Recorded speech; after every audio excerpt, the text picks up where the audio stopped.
Robservations with Robert, Meyer, Burnett.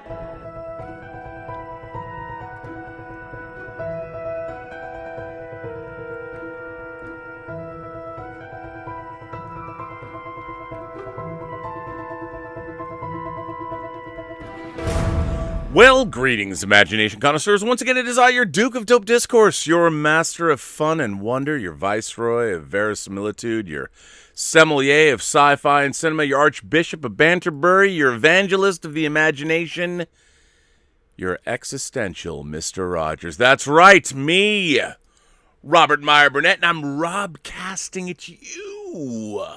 You, imagination connoisseurs, you members of this, the Post-Geek Singularity community. This is Robservations episode number 662. It is, of course, the show about something. And you know what it's about today? Lo and behold, I bet you're all shocked at this. Well, you've seen the thumbnail. You've probably read the title.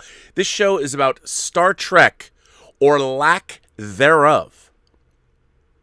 2021 marks the 12th year of the ongoing unimaginative, horrific Star Trek hostage crisis we've all found ourselves in. And I've really not had any of it. I've spent 12 years of my life looking at a franchise that used to be innovative and interesting and socially relevant and had something to say spiral into, well, irrelevance. A concept that really should lend itself to telling any kind of stories, and all it's done is navel-gazed and looked backward. A franchise that is irrelevant in our modern age. A franchise that used to trailblaze, that all it does is look back into its past for inspiration. A franchise that used to have some of the best fantasists at the time working for it. Jerome Bixby, Norman Spinrad, Harlan Ellison. We did have Michael Chabon. That didn't work out so well. He wasn't really a fantasist, not really. Pulitzer Prize winner, yes, but sometimes that doesn't work out very well either. Because clearly a Pulitzer Prize doesn't mean you understand science fiction concepts. Anyway, yes, what you're going to get from me today is Angry Rob.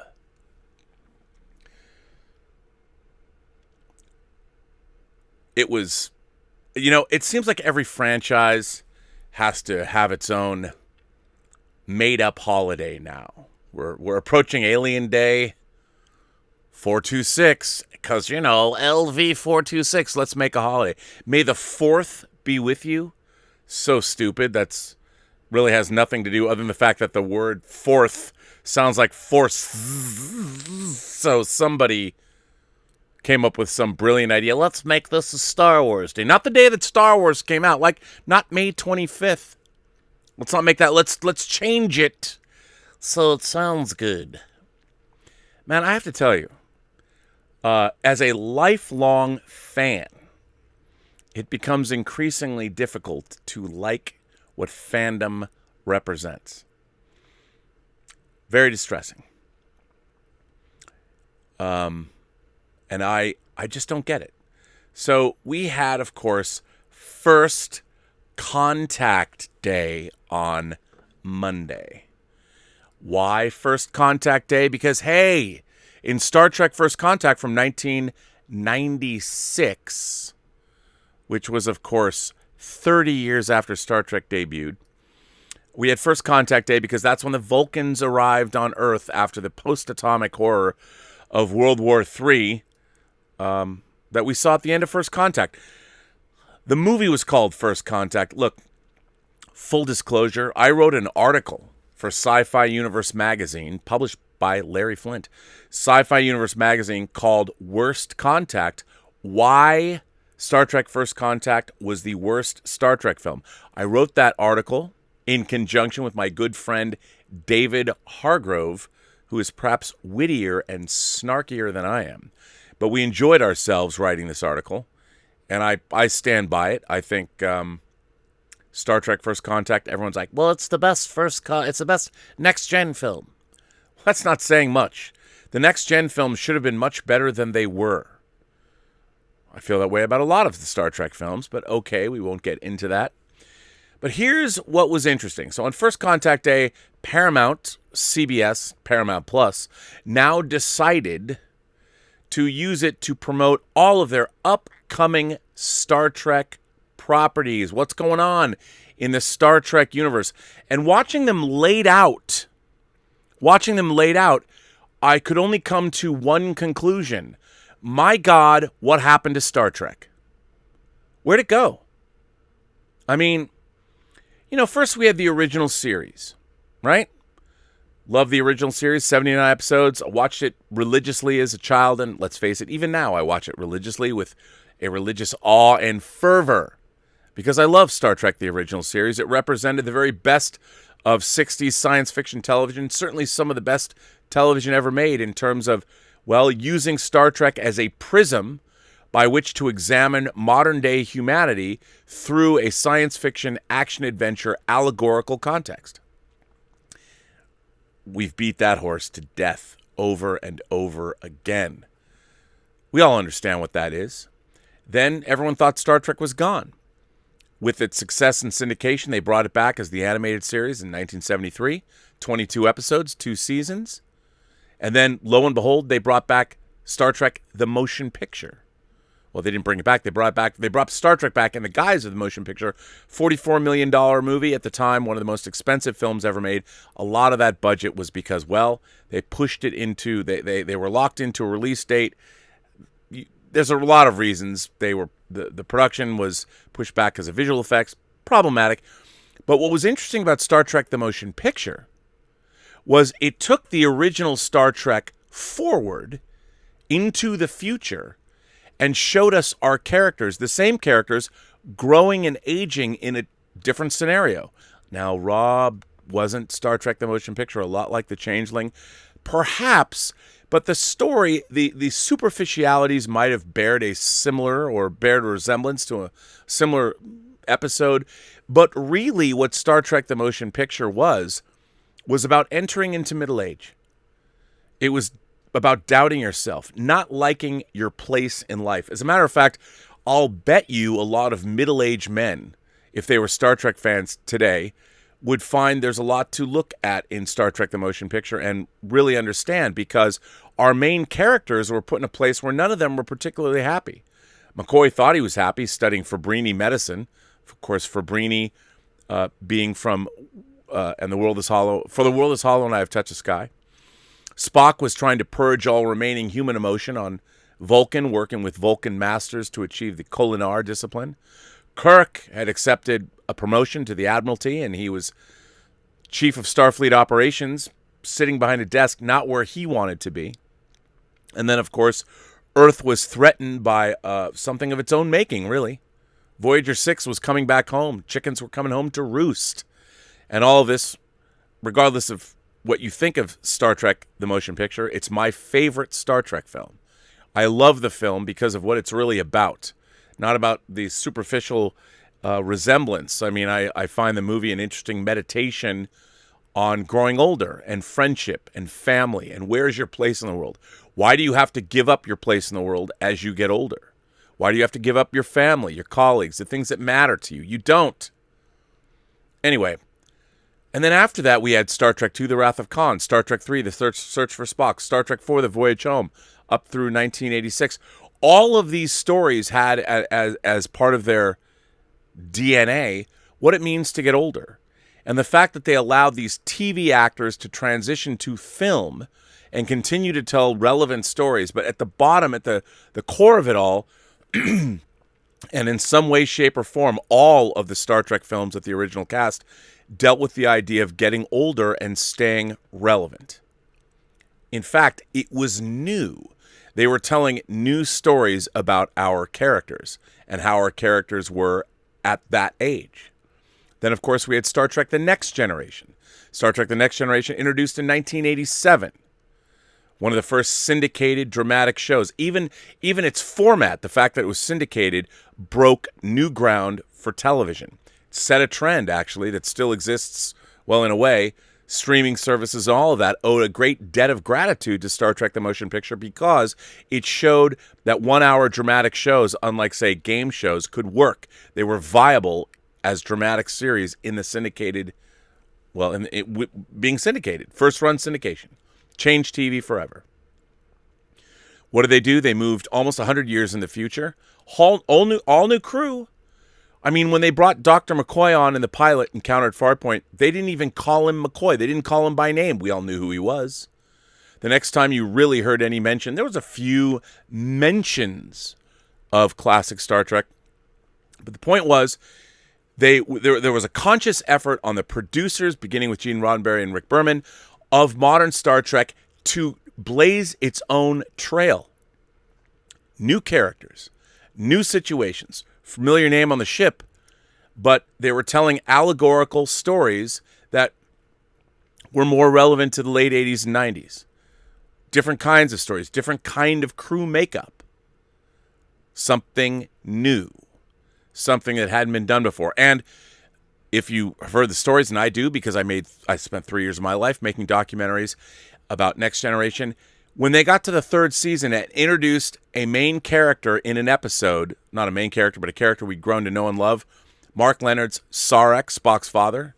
We introduced him in Journey to Babel in the second season of the original series. I didn't. I say we, they did. And then, of course, Sarek came back in Star Trek 3, 4, 6, and then Mark Leonard came back as Sarek in the third season episode Sarek, and we saw him again in the fifth season in Unification 1, where he passed away. The point is that they were keenly aware that Star Trek The Next Generation needed to have its own identity. It was a new show. Took the Star Trek concept, and then they went even further in 1993 with Deep Space Nine. They're like, okay, Star Trek universe, let's go back to Roddenberry's idea of wagon train to the stars. What if we had a fort? You know, we've seen space stations in Star Trek. K7 and Trouble with Tribbles, other stations, star bases. What if we had a space station and that was our port of call? That was the place that our show was going to be about. We hadn't seen that before.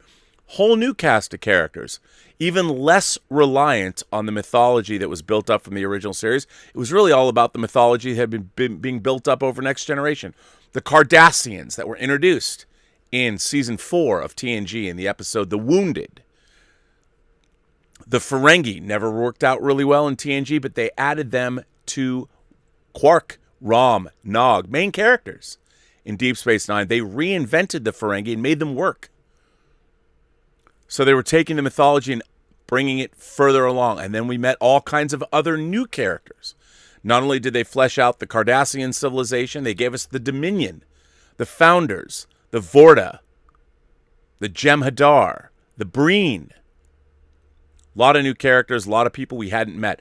I mean, they tried to bring Q back in. They dispensed with that very quickly. But Deep Space Nine forged its own path. Voyager, which was a copy of a copy of a copy. We saw Starfleet, what had become Starfleet tropes, but we had the Maquis. They went somewhere else we'd never seen before. Let's cut them off. Let's cut them off from continuity and canon. Let's do that. Point is, for 25 seasons of Star Trek, from 1987 to 2005, even Star Trek Enterprise went back, showed us the beginnings of things, but also gave us different kinds of stories. Vulcans were no longer our friends. We met the Andorians. We met them before, but only fleetingly. Now we see them as a fully developed culture. We learned a lot about them, a lot about their conflicts with the Vulcans. We got things that were new, and they were not reliant on what was old. We got that for 25 seasons and 18 years of Star Trek. For the last 12 years, Star Trek has been creatively bankrupt. Creatively bankrupt. Star Trek 09, let's go back and tell stories about Kirk, Spock, and McCoy again, but let's reinvent them for the modern age. Let's make it action-packed and adventurous. Let's make it not about thinking, not allegorical stories that illuminate our own lives or something. No, let's make it Top Gun in space. Let's make it Star Wars. Let's do something to appeal to the masses. Guess what? It didn't work. It didn't work. Because what you did was you did not reinvent Star Trek for the time you were making it.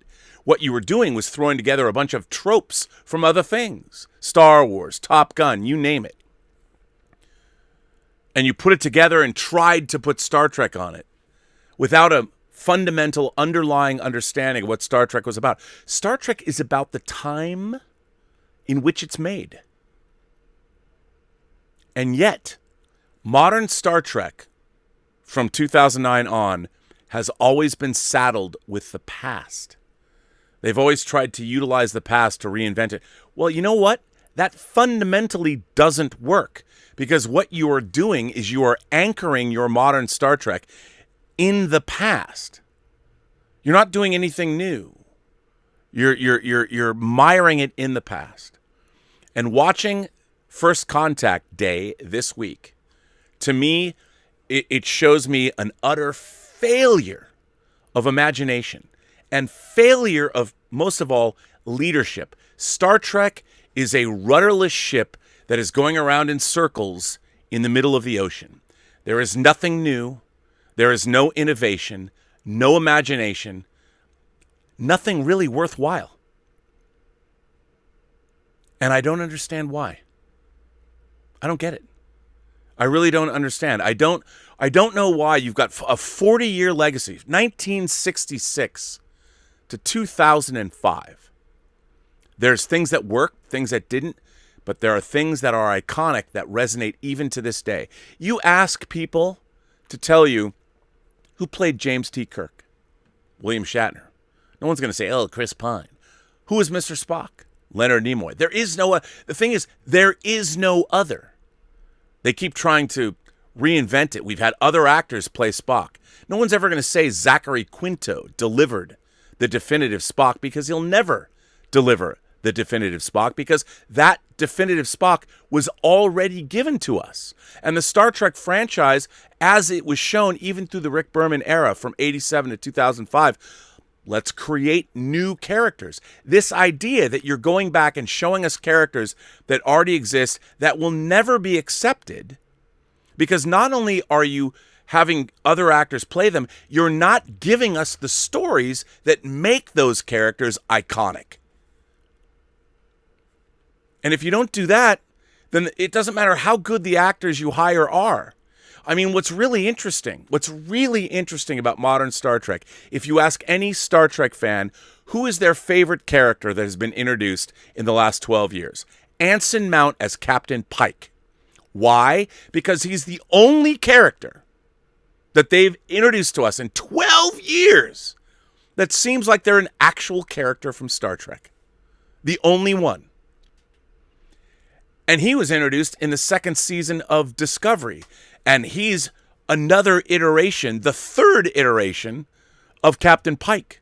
Look, I love Bruce Greenwood as Pike because, yep, in the Star Trek films from 2009, he's the only person that seemed like he was in a Star Trek movie.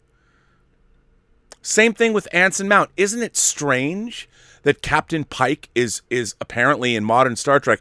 He was canceled originally. He's the one character that didn't make it out of the pilot of the original Star Trek. His pilot canceled. NBC said, no, let's retool it. But then they bring him back, and that canceled character becomes the only character that people like, really, that has any resonance in the modern world of Star Trek. That's pretty telling. Pretty telling. So I'm watching all of these things that they are rolling out. All right, first of all, hey, we're getting a brand new animated show for kids. For kids. And what is that show? What was the big thing they touted? Not the characters that they're going to show us, but the fact that, Kate Mulgrew is going to come back and play a hologram of Captain Janeway. Let's not let our new characters exist on their own. And by the way, I know people that are writing for the show, and I wish them luck. I hope Star Trek Prodigy is great, because God knows, when I was a 5-year-old, I wished that there was only an animated show made just for me. Oh, wait, no, I watched the original Star Trek. I didn't need any fucking animation. I watched the original Star Trek. That's what fired my 5-year-old brain. Kirk, Spock, McCoy, the original Star Trek series, written by people like Harlan Ellison, Norman Spinrad, Jerome Bixby, Gene Kuhn, Dorothy Fontana. The idea that we need Star Trek to appeal to a younger generation by making a Nickelodeon show, this, my friends, this is the thinking that is leading our entire civilization into oblivion. I mean, if you want to use it metaphorically. Star Trek, why shouldn't it be? I mean, if anything, we can't get good stories from Star Trek that mean anything to us today. Why don't we look at Star Trek, the franchise, as teaching us a lesson about how our culture is going straight into the maw of the doomsday machine? Because we think children need a Star Trek that appeals to them. Let's make a Star Trek for children. Star Trek appealed to children. Star Trek appealed to adults. What happened to that kind of thinking?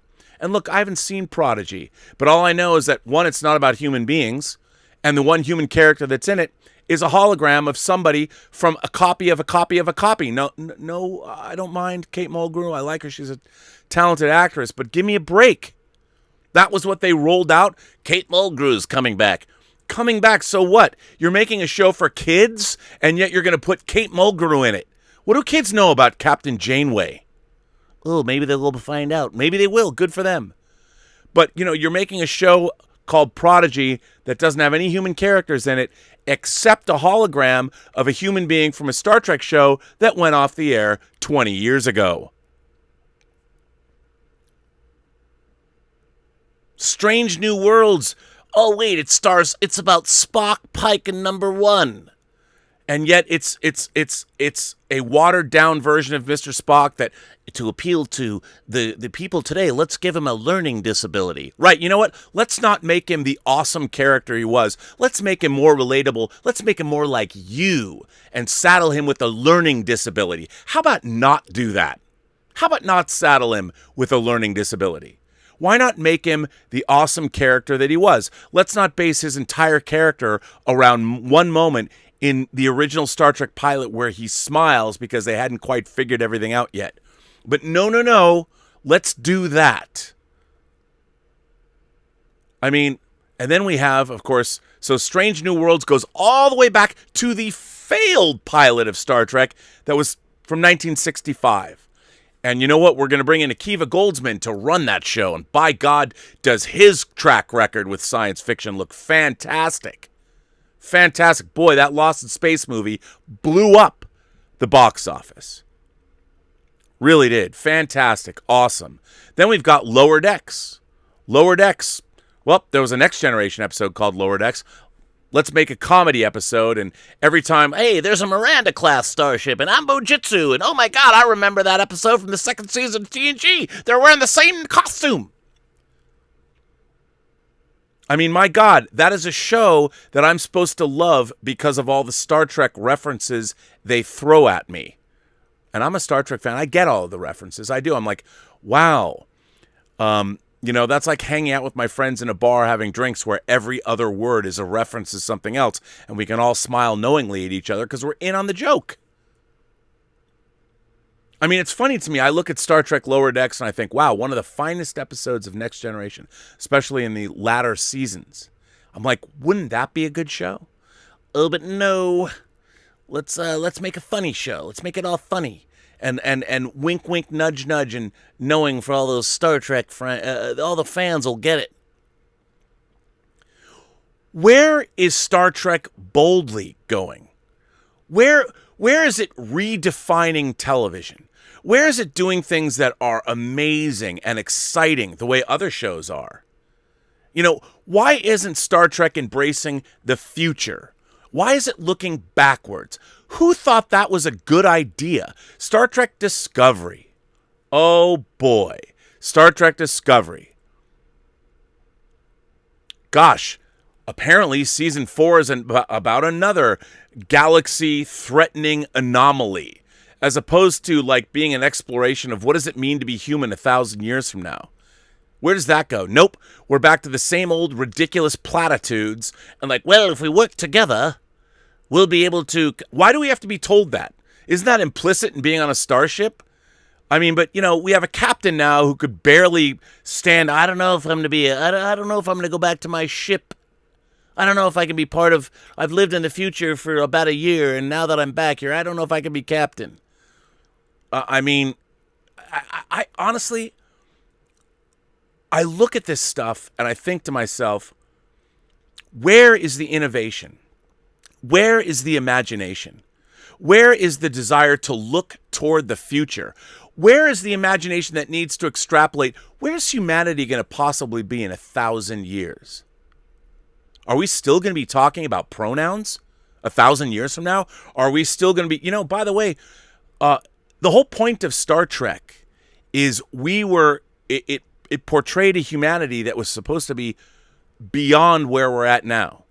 Star Trek has dragged us kicking and screaming backwards. Star Trek 1,000 years from now is about humanity today. It used to be the alien civilizations and the places we went and the things that we saw and found. They were the things that commented about us. We were watching our characters that were already the best that humanity had to offer. We looked at our heroes and said, one day I want to be like those people so I don't have to deal with the petty bullshit we have to do today. Star Trek is all about the petty bullshit of today. It is an utter failure of the imagination on every level. On every level. We have seen no innovation in Star Trek in 12 years. Nothing new, nothing interesting, nothing that is unique. It has become a morass of old, recycled ideas and ideas that, lack of ideas. Where is the innovation? Where is the amazing writing that should be happening on Star Trek? They should have the best writers in the business. They should be writing shows that challenge our intellect, challenge our imagination. Instead, we're getting nothing except old ideas recycled again and again and again and again. Or maybe something new we haven't seen before for the children on Nickelodeon. What the hell happened to this franchise? There's a reason why CBS's stock is plummeting.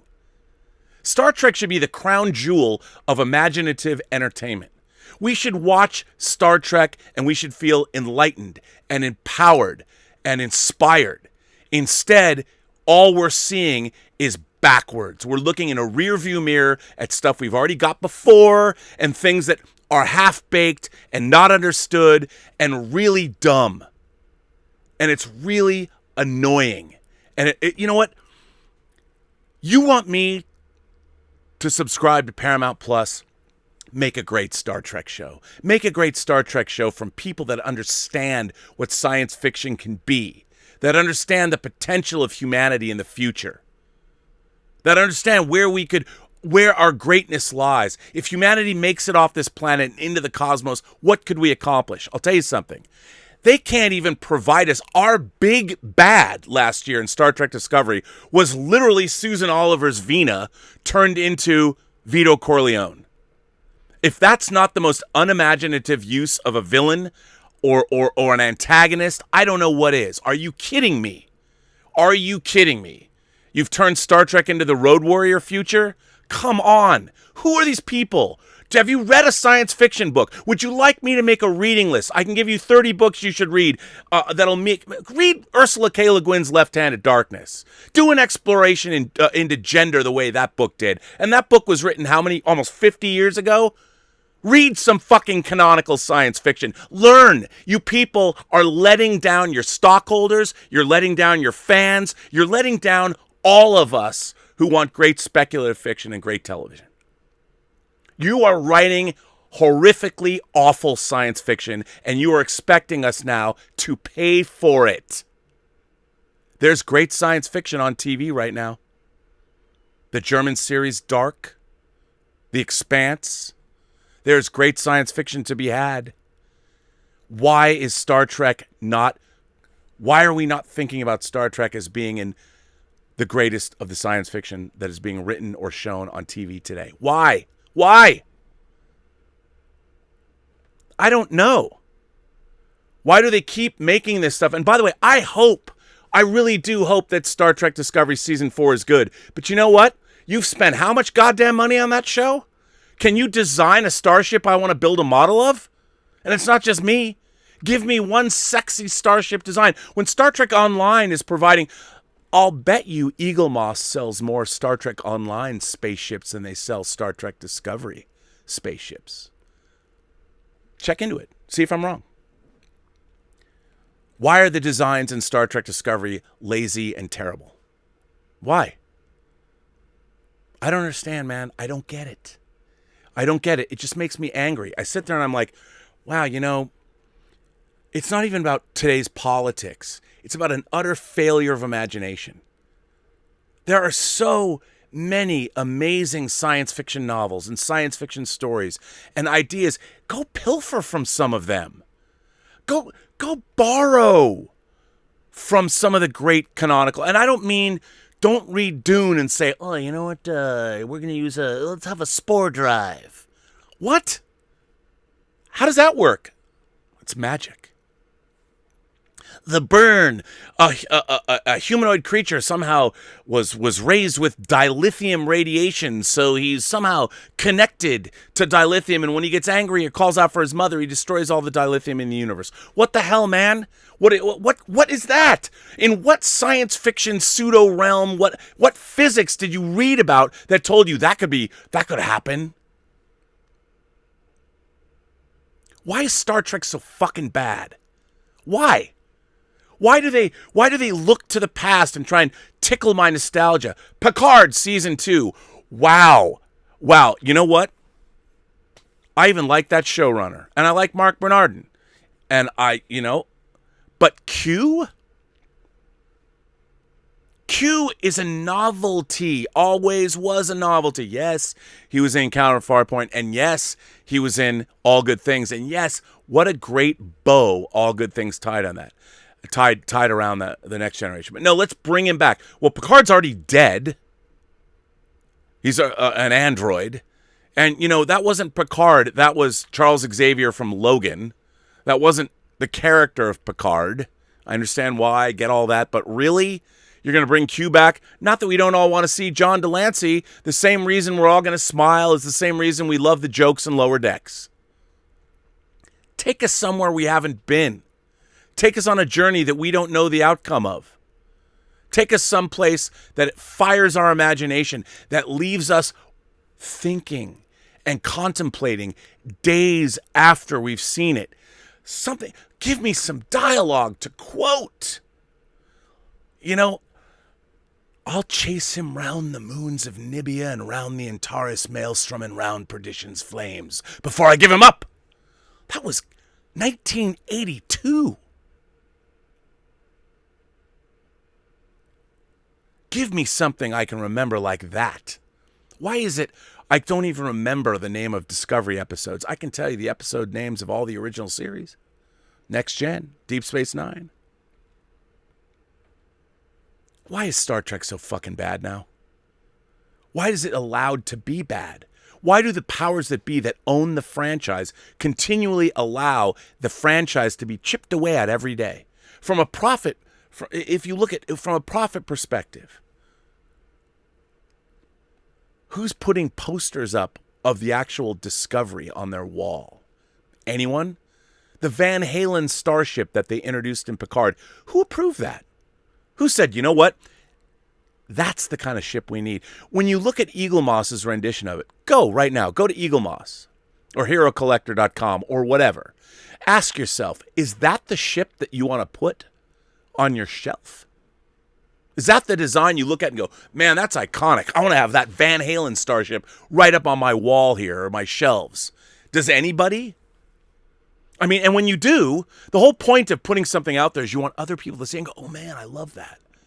It's cool. You can't put Van Halen's spaceship on your desk because people are like, oh, Panama, whatever. I don't know, whatever. They're not going to think about the ship from Picard.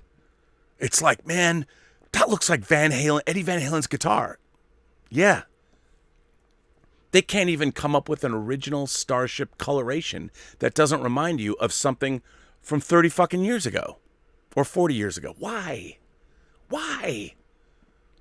It's like, it's my favorite thing. Why, Helen? Why do you do these things? That's Burgess Meredith from Time Enough at Last. You know, and Burgess Meredith, I feel like I am Burgess Meredith in Time Enough at Last. And I feel like the entire Star Trek franchise is his wife, Helen, who just browbeats him.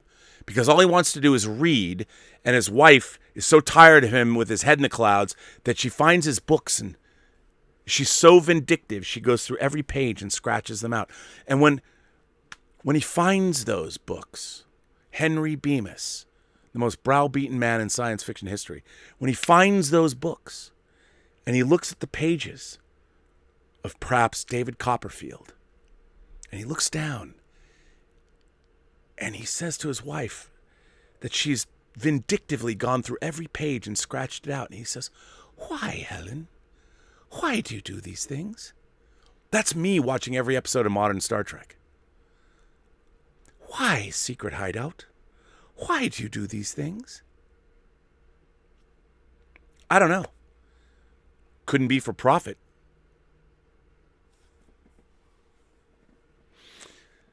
I want Star Trek to get better. I don't know if it ever will, but maybe one day. Hope springs eternal. I hope it's better. I want it to be better. I want Star Trek to be aspirational.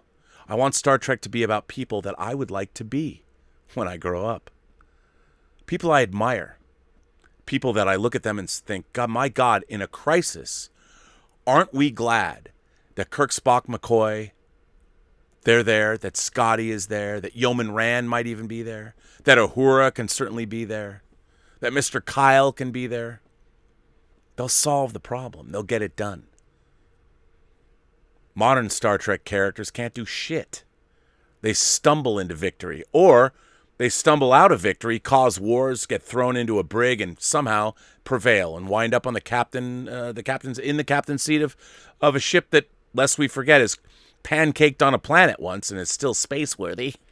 You know, your capital ship can crash right down on our ice planet, but oh wait, you have the technology to make it soft land so it can go up again. Kind of like the Millennium Falcon crashing onto a planet in the ice. What happened to your gun? What happened to the lower? Do you still have integrity, structural integrity? I don't know. Apparently you do. You can light speed skip and crash. Anyway. I don't know, man. First Contact Day was a depressing day indeed, because I felt that all of modern Star Trek is looking to the past, is afraid to forge its own path, and when it does try and do it, it doesn't have the people qualified. You know what Star Trek needs? The franchise? The franchise needs people that are the best of the best, that are as good and capable as the very people they're supposed to be writing about, rather than write about, well, the people of today with their foibles and their shortcomings and all that. I don't think that we need writers that need to write characters that are not them. You know, I just want it to be good. Just let's make it good. Do we know how to do that? Does anybody know how to do that? I'll tell you what they don't know how to do. Write good Star Trek. Now, I haven't seen Star Trek Prodigy. I'm really hoping maybe it'll be a good show. But you know what? I hope it doesn't pander to children. I hope it shows children something that, you know what, aspires. I hope it's a show that doesn't say, hey, kids, you're special. I hope it's a show that says, hey, kids, life is rough. It's hard. It's difficult. What you need to do is grow up and be smart and be capable and work with people that are smart and capable too, because the universe doesn't give a fuck about your feelings. One black hole is going to end your trip real quick. And you know what? You're going to take a lot of hard knocks, but when you get there, if you're lucky and you work hard and you're smart and you find people that you can work hard and be smart with, maybe you'll survive. Every kid is not special. We're all one step away from oblivion. And what Star Trek taught us is that if you're smart enough and good enough, you'll survive. That's a message we desperately need now. Every kid does not get a trophy. We'll see. Every kid's going to wind up dead in a ditch unless you're better than everyone else. That's what Star Trek is about. Star Trek should be about how humanity is the best it can be. I am tired of modern Star Trek making sure that we all know that, hey, you can be mediocre and you can be on the final frontier too. As a matter of fact, you can start a war, you can kill your captain, you can crash your starship on the ground, but you know what? Hey, man, we'll put you back in space and make you captain because that's okay. Anyway, that's my rant for the day.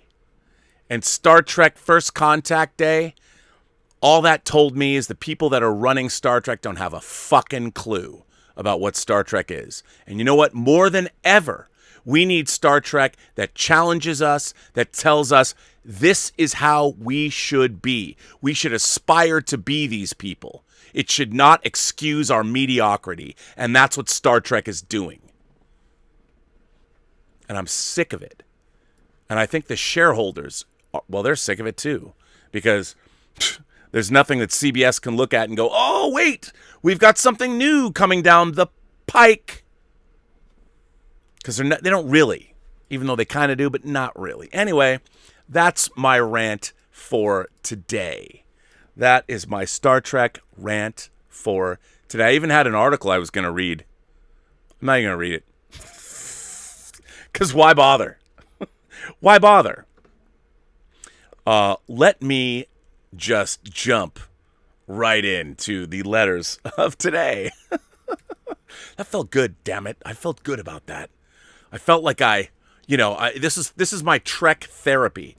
I feel pretty even keeled about everything else in my life, but when it comes to Star Trek, I'm constantly in a state of agita, and I'm upset, and it makes me crazy, and it makes me want to get rid of everything that I love about, well, that I'm surrounded by it. But anyway, let me get into, oh wait, hang on. Russ Whitfield, perhaps any relation to Stephen Whitfield, who wrote the book The Making of Star Trek. Russ Whitfield writes in and says, hi, Rob and the Post-Geek Singularity. Man, I've been meaning to write so many letters, but tempus fugit. I love that. However, couldn't wait. Viacom CBS are offering a writer's mentoring program. Well, I think that they should offer that writer's mentoring program to the entire writing staff of all Star Trek shows. I only found out about this recently, but here's the link. How funny that Viacom CBS is offering a writer's mentoring program, and they're still publishing Star Trek, or still putting out Star Trek the way it is. But here's the link to that. Here's the link. There's under a month left to apply, so I guess if anyone in the PGS has scripts ready to go, they should hit them up. You never know. Someone here could be the one that saves your beloved Trek. Thanks, Rob. Robservations is my favorite show. You're a legend, man, and very, very metal. Well, thank you, Ross. Pardon me, Russ. Thank you, Russ. I appreciate that. Yeah, well, there you go. I mean, I don't think they would take me, but what can I say? What can I say? Yeah.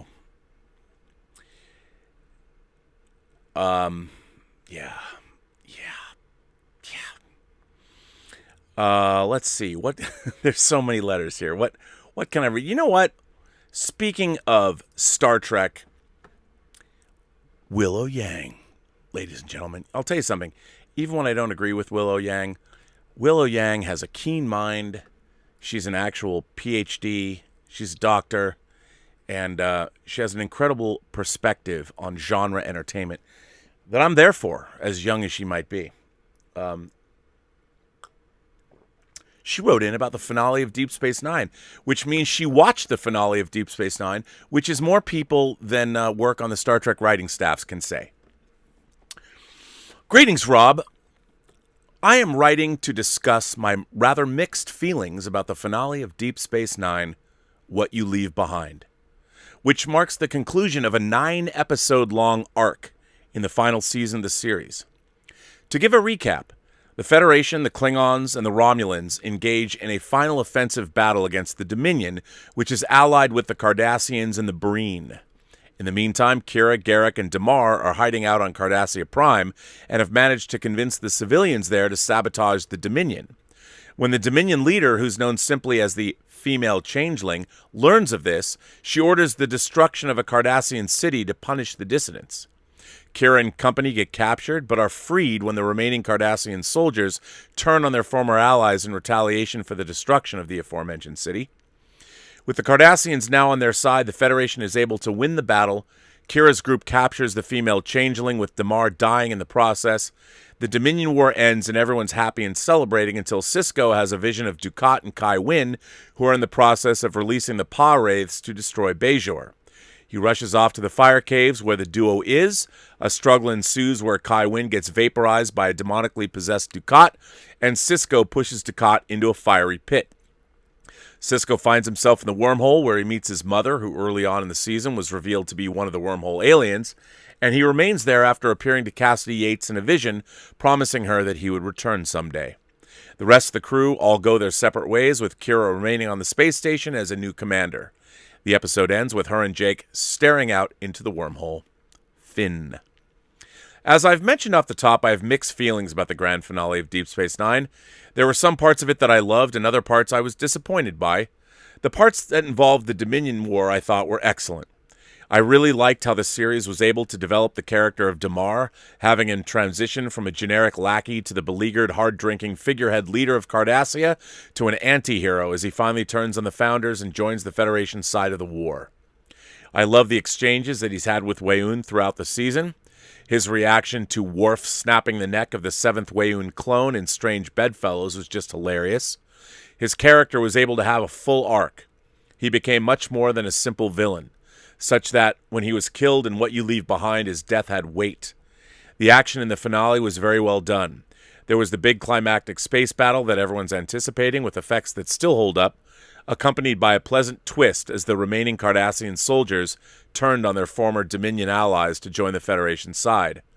I also enjoyed the scene in Vic's lounge following the battle as the main cast of characters celebrated and said their goodbyes. It was an appropriately comforting denouement to the preceding action, or denouement. The ending, with each of the crew members reflecting back on the times they've spent on DS9 as they disembarked from the space station to go about their separate ways, while a bit overdrawn and repetitive, was still effectively emotional and touching. What I disliked about the finale is the resolution to Sisko's role as the emissary. In contrast to Damar, I did not like where the series decided to go with the characters of Dukat and Kai Wynn. So Dukat starts a satanic cult, and when that fails, undergoes surgery to turn himself into a Bajoran, seduces Kai Wynn, and the two of them summon the demons to destroy Bajor. Now, I will say that DS9 did possibly the best they could with this absurd premise, such as that it wasn't nearly as terrible as it sounds on paper. Nevertheless, I still feel that this was not the best route to take either of the two characters, both of whom I've really loved as villains, antagonists, up until the final season. Personally, I think the most fitting end for Dukat would have been if the series had just left him where he was in the Sacrifice of Angels, mentally broken after the death of his daughter. Both he and Kai Wynn feel really dumbed down by the end of the series. The final confrontation between Dukat and Sisko was just too cartoonish. Dukat ranting and cackling maniacally with his eyes glowing red was nothing more than a mustache-twirling villain. All the subtleties that had made his character so compelling and fascinating, so, dare I say, likable, had been completely stripped away. The conclusion to this storyline really seemed nothing more than an afterthought. Furthermore, I'm a bit disappointed where the finale decided to leave Sisko. In some ways, I do feel that it undermined the importance of his character to the Star Trek franchise. Of course, Star Trek has always been groundbreaking for its inclusivity. However, DS9 is the first series to have had a black person as the lead, the commander, and later on the captain. I do think that Sisko has been done a disservice when firstly it was revealed that he isn't even really fully human, his mother being actually a magical wormhole alien, and then in the finale when he leaves behind his son and pregnant wife to stay in the wormhole. While I know that's unintentional, this does invoke, rather uncomfortably, the stereotype of the absentee black father. Even worse for me, however, is the fact that Sisko doesn't even get to say a proper goodbye to Jake. Jake, who in The Visitor had dedicated his entire life to finding his father, who had sacrificed his whole future in order to get him back, only to lose him again now, a few years later. It just feels a bit like a slap in the face of one of the most emotionally powerful episodes of not just DS9, but of the entire Star Trek franchise. In conclusion, I found What You Leave Behind to be a mixed bag. While I thought the episode succeeded in wrapping up the Dominion War, I don't think that it was a satisfying conclusion to Sisko's story and to the series as a whole. What You Leave Behind falls in the middle of the 3 Star Trek finales I've seen thus far. It is light years ahead of Turnabout Intruder, as hilarious as the latter might be, but it falls short of all good things. Live long and prosper, Willow. Well, Willow, another very astute letter. I agree with you. I think the biggest mistake and misstep of DS9 is what ended up happening with Gul Dukat and Kai Wynn. The idea that they brought in, again, fantasy characters, fantasy villains, the Pa Wraiths. Here's the thing. You know, I don't like it, even when demonic spiritual villains are stupid. And the Pa Wraiths, that whole conceit was kind of dumb. And you would think that the wormhole aliens, if the Pa Wraiths are back, maybe the wormhole aliens would have been interested in dealing with them. But the idea, like you said, when they have Dukat, who is one of the great antagonists in Star Trek, his allegiance is changing throughout the series, and Kai Wynn, who is another great antagonist, reduced to B-level movie villains or cackling, mustache-twirling villains, huge misstep. And I completely agree with you. The end of that series with Sisko, in the fire caves, it was not good. And as much as I love Deep Space Nine, that was a huge shortcoming of the final season of the show. The developing Pa Wraiths, I think they wrote themselves into a corner. They had to deal with it. And it really didn't belong in Star Trek. Again, it was fantasy taking over. It was their version of the burn. Literally. But you'd think that they would learn their lessons after these kinds of things, but none of the writers working on modern Star Trek have watched all the episodes of Deep Space Nine, so what do they know? With the exception of Kirsten Beyer. She's the only one. Maybe Mark Bernardin now, who's writing for Picard. I hope. But other than that, they don't know. But still, I agree with you. I thought the end of Deep Space Nine was a mixed bag, certainly. And ultimately, because it had fantasy, it went full-on horror, possession, evil spirits, demons, very, very non-Star Trek, which is problematic. But I really appreciate your thoughts, obviously very cogent and very well stated. This one comes from DC. Greetings, Rob, in the Post-Geek singularity. 'Tis I, DC, the Count of Geekery, from the lockdown UK wasteland. I hope you are all safe and well. Rob, I'm sending this letter a little late than intended. After my first letter where I ranted about the DC EU and outlined how I thought it should have been done, I was intending to write in a week later. Unfortunately, I received the news a day or two after that episode that my older brother Gary, who was battling cancer secretly until last November, had become extremely ill, and we didn't know how long he had left. So I didn't have time to send in this letter as I naturally had to spend time with him. All COVID safe, of course. My apologies for the letter's lateness. Unfortunately, my brother passed away peacefully in his sleep in the early hours of Easter Sunday. As you can imagine, I am deeply saddened, angry, and distraught by this, but I wanted to send in this letter in case I decided against it, as my anxiety has skyrocketed as a result of my brother's passing, and I'm feeling very vulnerable and uncertain right now. But I promised another letter last time, and I always keep my promises. First of all, I'm very sorry to hear about your brother passing away, but I'm glad you were able to spend time with him. Also, my brother's passing has made me reevaluate some things, and I've pushed myself to be active in the chat now. A surprise, to be sure, but a welcome one. I guess my brother's death has made me realize that putting some things off only makes things worse. I go by the name The Dead DC in the chat. But now, oh gentle friends, on to my letter. Today, Rob, I'd like to talk about fan entitlement. A good show to be talking about that on, considering I'm probably the most entitled Star Trek fan, as evidenced by my rant earlier, as you might find. It's a funny thing, the term fan entitlement. There are some who say that fans don't have the right to be entitled. There are some who say that fan entitlement is toxic, and there are even some who say that fan entitlement does not exist. Most of those who deny its existence are often fans who want to deny the negative and toxic connotations others have created and attached to the term fan entitlement. But the problem with these 3 points is that they're all wrong. Fan entitlement does exist. Fan entitlement is not generally toxic, although it can be toxic at times. And as much as the studio executives, the SJW snowflakes on Twitter, and the diversity hires don't want it to be so, the fans have a right to be entitled. But entitlement is a fickle and messy thing. Fans are entitled to have the right to be entitled, but only to a degree. And the people in charge of generating the entertainment we consume do not like that. Allow me to elaborate. What got me thinking about this was a few things.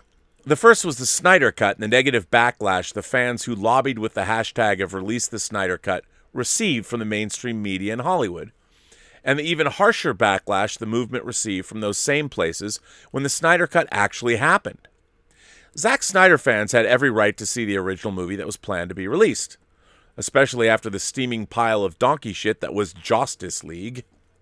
If the 2017 cut had been good, then the Snyder Cut movement would not have been taken so seriously, more than likely, because the disaster of the 2017 movie was, as fans knew, that they were entitled to see a better version. A better version existed. A better version that was made by the man who started the franchise. There was nothing wrong or toxic with wanting to see the original version of a movie, especially when at least 80 or 90% of the movie was shot like the Snyder Cut was. The movie was pretty much there, and as a result, the fans were entitled to see it. If the movie had never made it past the storyboard stage or even made it through 60% of filming, then the fans would have had no grounds to have had the entitlement to see the movie, but we all know this was not the case. Did starting the hashtag campaign to get the Snyder Cut finished and released show how toxic fans can be? No, it did not. It showed fan passion and dedication. It showed the studio that we, the fan, the paying customer, were not satisfied with what they had punted out into theaters. And we know that they had better wares to sell us. We, the fan, the paying customer, have an unwritten and unspoken contract with the movie studios, and that unwritten and unspoken contract, simply put, is this. You guys make good, cohesive, logical, strongly written stories with good characters and no agenda and propaganda put into it, and we'll buy and watch it, making you, the studio execs, be able to be rolling in the Benjamins. But for us to part with the money, we need to get good product from you, or we walk away. It's as simple as that. I used to work in a call center as a telecommunications customer service operative, and anyone who has ever worked in customer service will know this old saying: the customer is always right, even if they're wrong. It seems to me that Hollywood has ignored this. There's too much evidence to support that they've ignored this. The evidence includes the Star Wars sequels, new Star Trek, Ghostbusters 2016, the Shequalizer, Knives Out, directed by Ryan the Round-Headed Simpleton Johnson. Need I go on? Is it wrong for fans to have the unwritten and unspoken contract adhered to? No. We as fans are entitled to have the contract we enter into with the studios honored, and they should honor that with their best efforts, which they have not been doing. It is not toxic for all of us to call them out when they're not upholding their part of the contract. It is not toxic for us to criticize what we don't like about what they give us. As fans, we're entitled to do so. Just give us the content we're entitled to as per the unspoken and unwritten contract. I've mentioned before that I'm an aspiring fiction writer, and that means I read a lot, naturally. There are two authors whose books I've read and reread, and both of whom I greatly admire.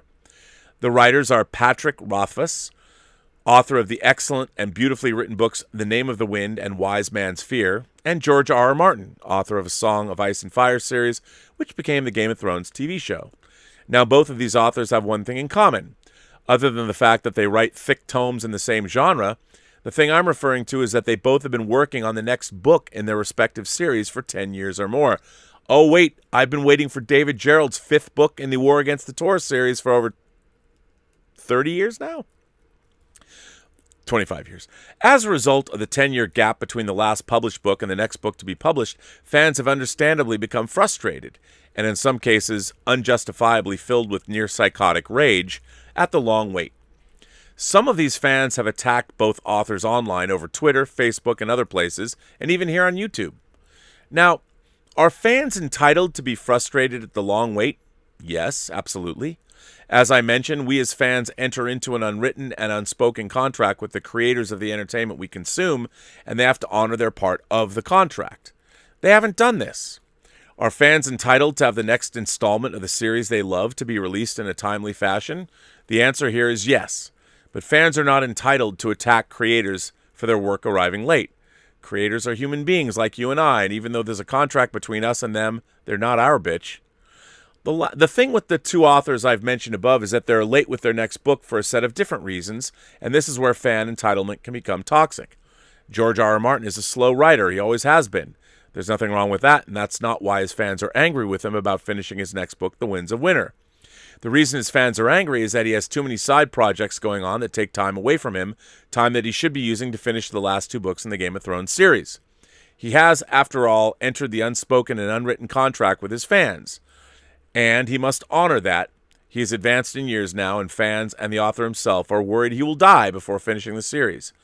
At his slow writing pace, he should be placing all of his effort and time into honoring that contract and finishing the book series. The fans are entitled to be annoyed and angry at his finding excuses to not work solidly on the series to finish it. He has an audience waiting. The contract must be honored. Are the attacks on him justified? Not in my opinion. But asking him when he will finish the books or asking him how close he is to finishing the next book is something the fans are entitled to. And he should not lash out at fans for asking those two questions.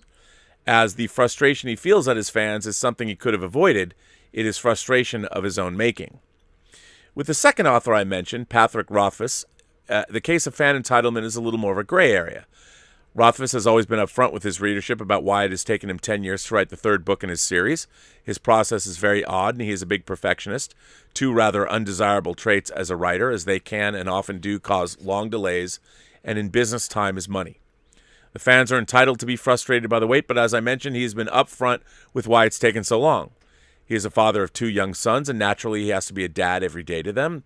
That takes time out of his day to write. He also has had a lot of mental health issues that he's been open about with his fans, and he said on some days his mental health issues have been so crippling that he has been unable to get into the right frame of mind to write. I've experienced times like this myself, and although I have no readership yet, if indeed I ever do have a readership, I know how it feels. And I can imagine how terrible he feels about letting the fans down, even though part of the reason why is an issue within his own head, and it's beyond his control.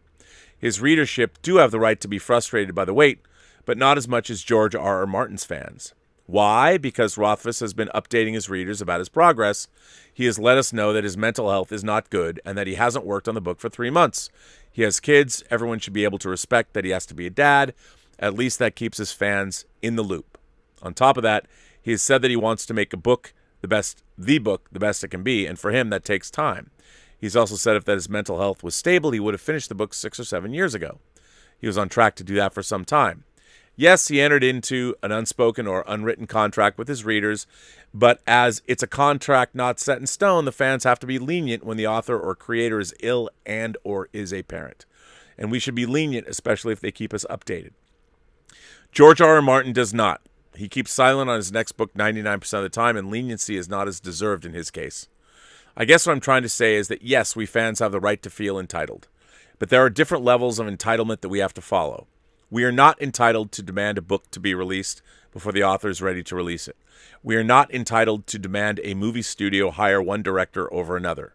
We are not entitled to demand that certain actors or actresses play roles. But we are entitled to be frustrated about things we don't like. We are entitled to demand better cuts of movies. We are entitled to have the characters from books and comic books played by people who are of the same gender and ethnicity as the characters are on the page. A black character should only be played by a black actor. A white character should only be played by a white actor. A male character should not be changed into a female character and vice versa. We as fans are entitled to not want ethnicity washing and gender swapping beloved characters. And I'm also trying to say that the creators have a right to be able to work without having death threats and such because they haven't delivered a book on time or made a bad movie. So after all of this, I pose the question, is fan entitlement a bad thing? Is it justified? I don't think it's a bad thing, and I think we as fans are justified to be entitled, but only to the degrees mentioned above. And I'd like to know what you think, Rob. I'd like to know what the PGS thinks also. My apologies for this one being a long one. My cousin told me that my letters and emails are like Zack Snyder director's cuts. Laugh out loud. See you all in the chat. May the force be with you. All. Always. DC.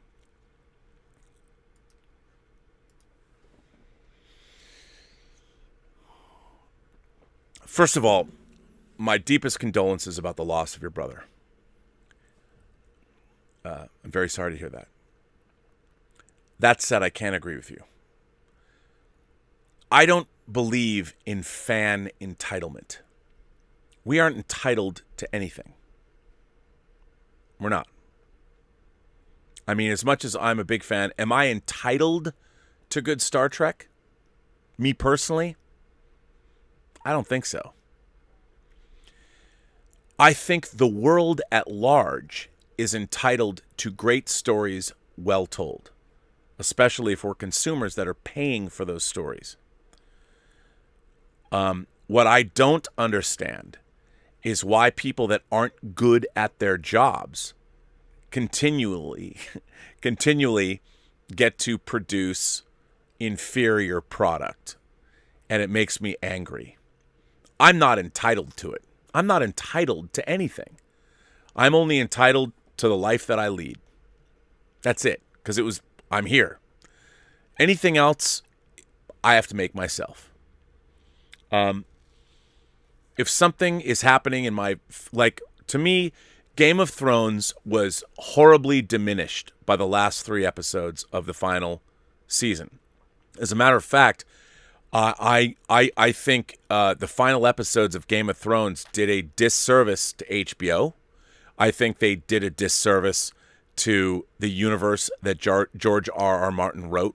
And I think they did a disservice to the audience and the world at large because the series didn't end in such a way that we're left pondering or wondering or satisfied or smiling. Very few people I know liked the end of Game of Thrones. And that makes me sad. I feel bad that a show that I loved so much left me so cold. I'm not entitled to it, however. I just feel disappointed that the people, and whether they tried their best, whether they were tired, I don't know. I am baffled that Weiss and Benioff, who are talented guys, left us with those last 3 episodes of Game of Thrones. And it's not just my opinion. If I was in an English class or studying storytelling, I would be baffled by how they took dangling plot threads that were around since the very beginning of the series and gave us wholly unsatisfying conclusions. I mean, if you wrote, let's say you were in a college course and you wrote somehow the entirety of all 8 seasons of Game of Thrones the way it was presented as a story and was able to turn it into your professor to get graded. The professor might say, well, this was really great up until the end. What the hell, man? Why am I supposed to care about the rest of this story when the end of this story is a disservice to everything that you'd set up before? I would say that what you're calling fan entitlement is more of what society at large should be entitled to when it comes to commercial art, especially art that, well, in the case of Game of Thrones, we're paying for it. You know, you sign up for HBO because you love Game of Thrones or you love whatever's on. So you're literally paying. You're a paying customer. And if you're somebody that's buying, in the case of Star Trek, it's behind a paywall. So if you want to watch modern Star Trek, I would hope that the people that are now, it's one thing if it's going over the airwaves for free, but it's a whole nother thing if you're paying for it and you're buying an entertainment where you feel that the creators themselves are giving you short shrift, well, then you can bitch and moan and complain because you're the customer. You're paying for it. You know, you're expected to pay for it. It's a different dynamic. If someone doesn't read, am I mad at David Gerald for not finishing The War Against the Tor? No, because I have those 4 books and they're awesome. They end on a cliffhanger, and I'd love to know what ends up happening but I loved reading those books. It didn't have a shitty ending, so I can't look back at it and go, oh, that was a waste of my time. No, the 4 books. David Gerald's War Against the Taurus series is one of the most compulsively readable literary works I've ever encountered within the genre of science fiction. I don't know why. I love those books. They appeal to me on so many different levels. The fact that I'm entitled to get the rest of the story, I'm not entitled to get the rest of the story. I'd love to get the rest of the story. I'd love to buy those books and get the rest of the story. But we as fans are not entitled to shit. We're not. We're not entitled to anything. I think the reason that, and by the way, are we entitled to be toxic to anyone? Not really. Not really. Since when are we given a pass to be rude or mean or to individuals, to other people? I can be mean I can be angry about a system. I can be angry about a system that gives somebody like Alex Kurtzman a 5-year deal to make bad Star Trek because he's trying to make Clarice and 1,000 other things. Never his mind on where he was, what he was doing. It's a business opportunity for him. But anyway, I mean, I'm mad that Star Trek is terrible.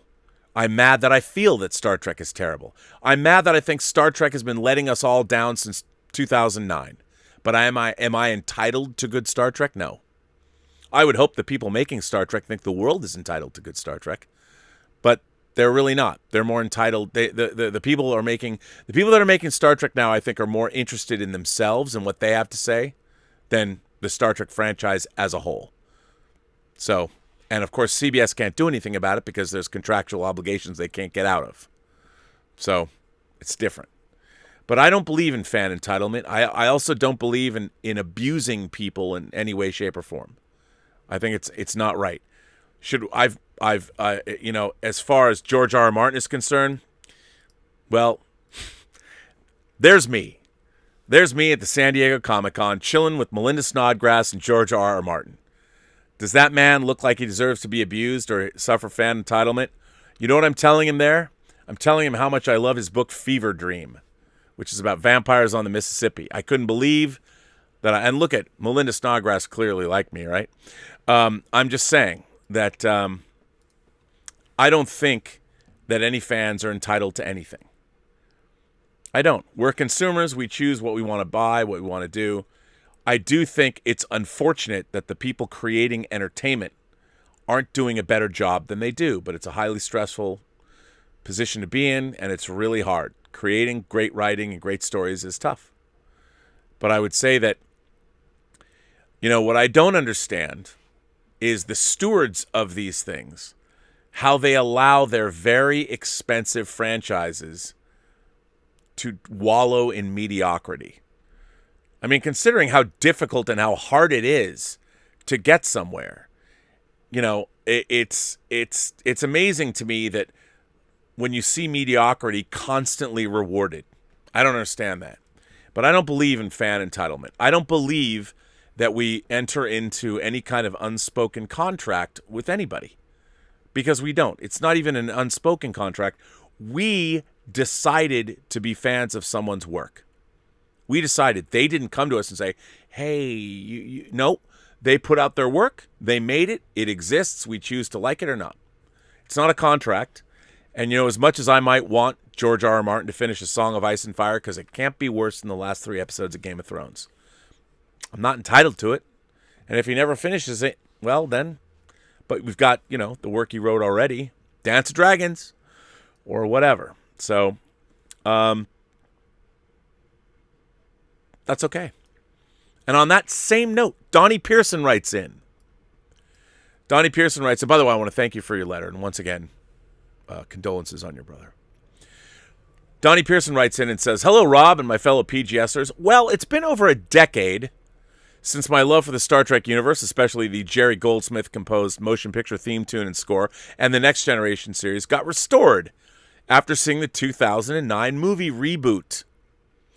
Yet, Season 3 of Next Gen was my initial introduction when I was a toddler. It has also been a day, so since the debut of new teasers for the new seasons of current Star Trek shows, Discovery, Picard, and Lower Decks, or on Paramount Plus, I love them so dearly. Heck, I even love the newer kick-butt uniforms in the teaser for the season 4 of Discovery. With respect to those who like the new seasons of current Star Trek shows will drool, the new seasons of the current Star Trek shows will rule, as long as they stay true to one of your mantras. Always place your characters and stories before your universe, not the other way around. Also, I hope Prodigy and Strange New Worlds would rule rather than drool. Thanks for reading my letter, and may you and yours live long and prosper. Enterprisingly yours, Donnie. P.S. I still thought the current Star Trek universe logo that I love so much has got a vibe similar to that of the current Power Rangers logo. Correct me if I'm wrong, laugh out loud. Well, Donnie, I don't think you're wrong, but I think that's a problem. Anyway, I appreciate what you say, and I'll tell you this. Despite my rant earlier, I watch every episode of Star Trek. Every one. Usually, the moment it debuts.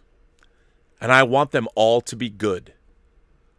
But I feel like I'm Charlie Brown trying to kick a goddamn football, and Lucy Van Pelt takes that football away every single time. And yet, like Charlie Brown, when that football gets placed in front of me, I'll always try and kick it. One day, maybe, Lucy will let me kick that football. Because the current stewards of the Star Trek franchise, at least those for the last 12 years, certainly haven't. So, this one comes from Paul Gilmore. Paul says, Hollywood is dead. Hi, Rob, and the Post-Geek Singularity. Something strange has been brewing out there, and I think everyone is smelling the same warmed-over fart smell stench. What is it? Well, I'll get to that in a second. But first, I have to say that I believe Hollywood is dying, and on the Hollywood we have grown up on has gone the way of the dodo bird, and this is why. First, like you, I have worked in Hollywood for a number of years, and about 10 years ago, I decided to make the move into the indie circuit out here in Texas. So I've seen it all, behind-the-scenes garbage, Hollywood. So I've seen all the behind-the-scenes garbage Hollywood really is, and I've also seen what no Hollywood people think of Hollywood. Last year when the pandemic hit and we went into lockdown, I came across a book titled An Empire of Their Own, written by Neil Gabler. This is a great book. I couldn't put it down. The book takes a deep dive into the formation of Hollywood, and to put it briefly, Hollywood was formed by 5 Jewish fur traders from war-torn Europe. They moved to California and they formed WB, Universal, RKO, and MGM. And with the advent of film, they used these studios to create a town of pure escapism. In the book, the author says, escapism from hell of the real world. They owned and ran Hollywood as their own fantasy town, and they created these bigger-than-life stars that we looked up to by the general public. Anything that happens in the star's personal life, whether it be substance abuse, spousal abuse, whatever, and they would completely hide and cover it up because the actor was their cash cow and they couldn't afford to lose it. And I say it because that's how these stars were treated, as property. The owners of the studios created the same system we see down in today. Hide it and cover it up. Call in Ray Donovan to fix this mess because we can't lose our cash cows. The reason I bring this up is that we've been seeing a huge shift with Hollywood unraveling more and more of what goes on behind the scenes, between the Me Too movement to the controversy with Ray Fisher to directors and actors' behavior on and off set. And the general public that is completely outside of Hollywood thanks to social media is seeing all of this, and people are sick of it. People are sick and tired of seeing how the man on the mountain gets away with everything, and I do mean everything, with no consequences or recourse. And this brings me to the reason for this letter, and that is YouTube. YouTube has grown immensely over the past even 3 years. Everyone and their dog is on YouTube now. It's a place where you can have your own show, you can be the star and get paid for it. You can find a channel for everything from entertainment to how to change the oil on your 1971 AMC Gremlin to how to unplug a toilet, down to get your baby to sleep. There are channels where famous, well-known film directors teach you how to make a film and the ins and outs. You have a question, someone's made a video and a channel answering it. Who doesn't end up staying up until the early hours of the morning, eyes bloodshot from going down the YouTube rabbit hole for hours? Shoot, I watch way more of the YouTube than I do than TV and streaming services, and that's the point. The shift has been made in between people sick of seeing and hearing how so-and-so earns 20 to 50 million a picture, people sick of seeing rich assholes constantly getting away with shit that no normal person would be able to. Hollywood is unraveling, and everyone has seen it to the point that people have stopped looking at Hollywood and these stars as larger than life. and they've said enough of this. The public have made new Hollywood, and that is YouTube, where you are the creator, the writer, the production designer, the key grip, the sound designer, the director, and the star. And just like Jack Warner and Metro-Goldwyn-Mayer, they have created their own escapism from the world where fan-made films are sometimes better than studio films. Anyways, Rob, that's what I've been seeing over the past few years, and I'm curious to hear what you think. Am I blowing dead air out of my ass, or do you see this happening as well? Thanks for taking my letter, Rob.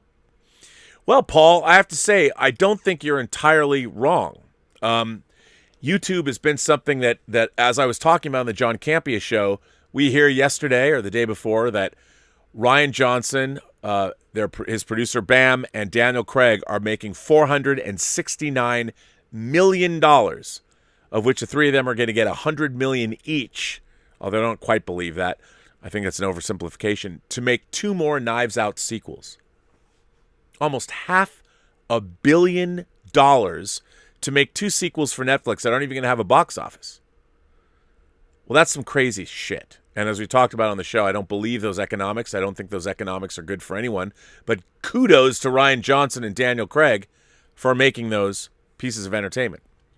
Look, my feeling about Hollywood is this. You have to take the good with the bad, just like any big business where there's lots of money involved. In the case of Hollywood, it's a high-profile job where everybody still dreams of meeting movie stars, of being in the movies. And there is more great stuff being made now than I think, well, let's call it good to great, than ever before. There is so much compelling programming out there. Now, are we getting the Lawrence of Arabias or the Apocalypse Nows or the Citizen Kanes or the Double Indemnities or the Sunset Boulevards or the Jawses or the Star Wars or the 2001s or the All About Eves, the Chungking Expresses, the Seven Samurai, the 400 Blows, Solaris, whatever, take your pick. Are we getting those timeless films? Breathless, Jules and Jim, The Bicycle Thieves. Are we getting those? Sometimes, maybe, I don't know. But we're getting some pretty great stuff, and there's a lot of really great people working in Hollywood. Now, while I've seen bad behavior, as a matter of fact, there's an incredible expose on Scott Rudin and his bad behavior, which, by the way, is no secret in Hollywood. So anyone who's like, oh my God, did you hear what they're saying about Scott Rudin? They're not saying anything no one else has said about Scott Rudin for the last 30 years. Working in Hollywood is a high-pressure, very difficult business. It brings out the best and the worst in people, depending on where you're at and what you want. I think for the most part, I've had actually, in the actual work that I've done in Hollywood, I've had pretty good experiences in the work that I've done, the professional work that I've done. I've worked with great people, and I'm very proud of albeit I've only worked at a low level, but the work that I've done, I'm proud of. I can at least point to it and go, all right, I'm proud of that. Well, maybe Cody Banks too. But most things I'm proud of. And I know that it's possible to have a career in Hollywood and work with a lot of great people and create things that you're really proud of.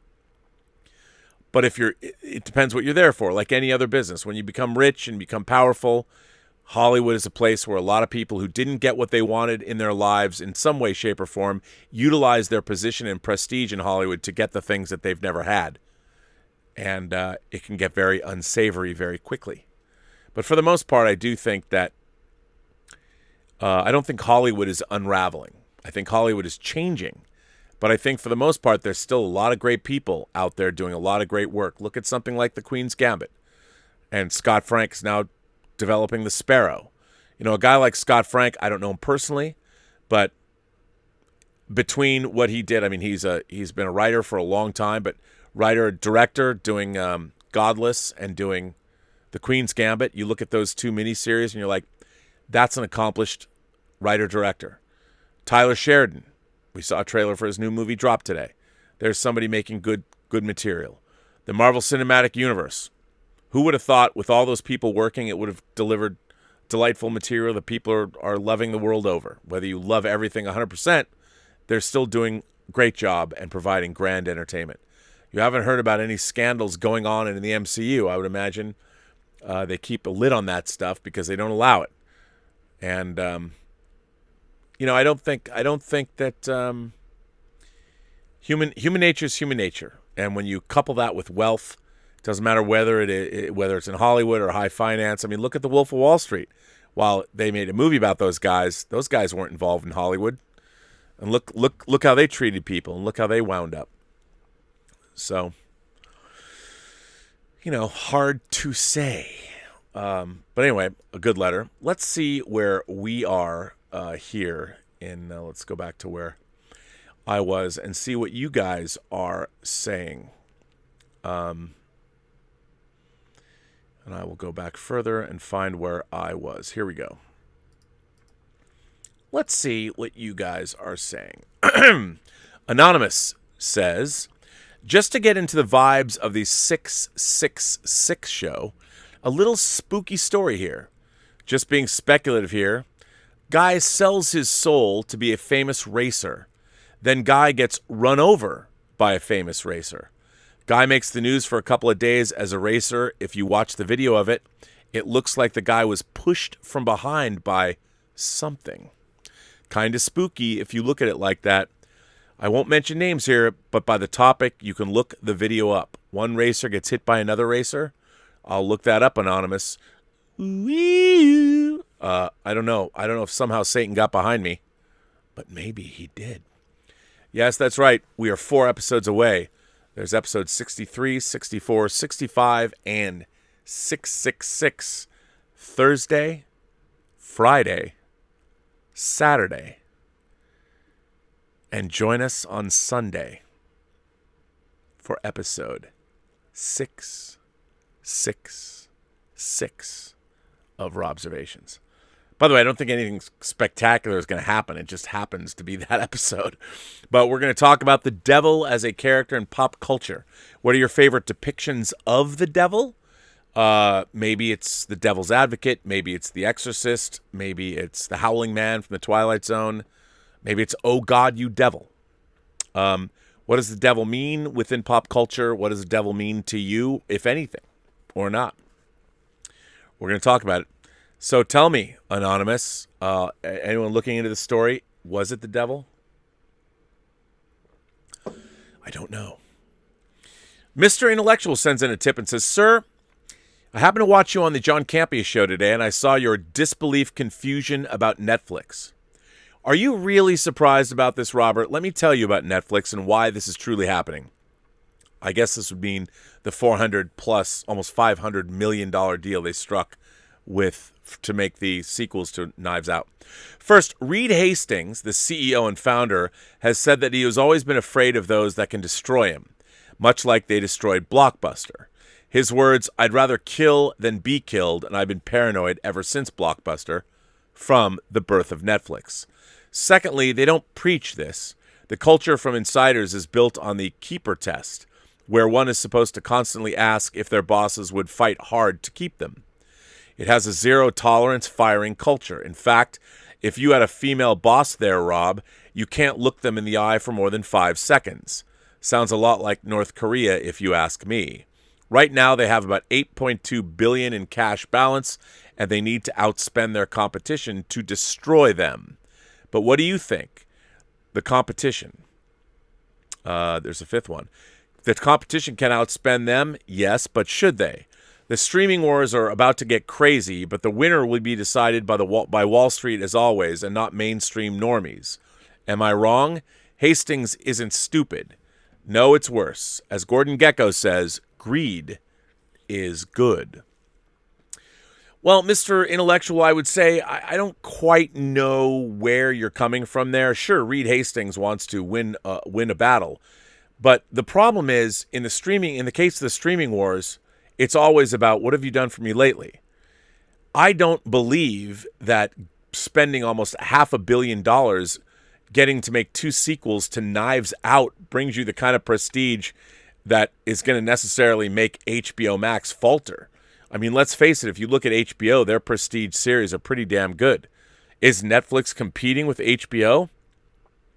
Most certainly. But are Knives Out sequels the way to do it? Is Knives Out spending $500 million or 400 and whatever it is, $69 million to spend $300 million on 3 people the right way to make streaming content? No. Here's the reason. good content isn't necessarily the most expensive content.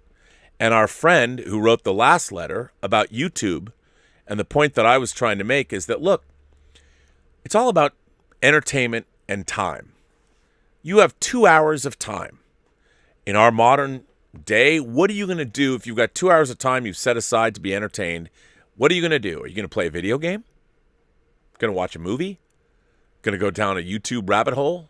Going to listen to a podcast? What are you going to do? There's so much stuff out there. But it's the same 2 hours. And the fact is, if you have a favorite YouTuber, no, I'm kidding.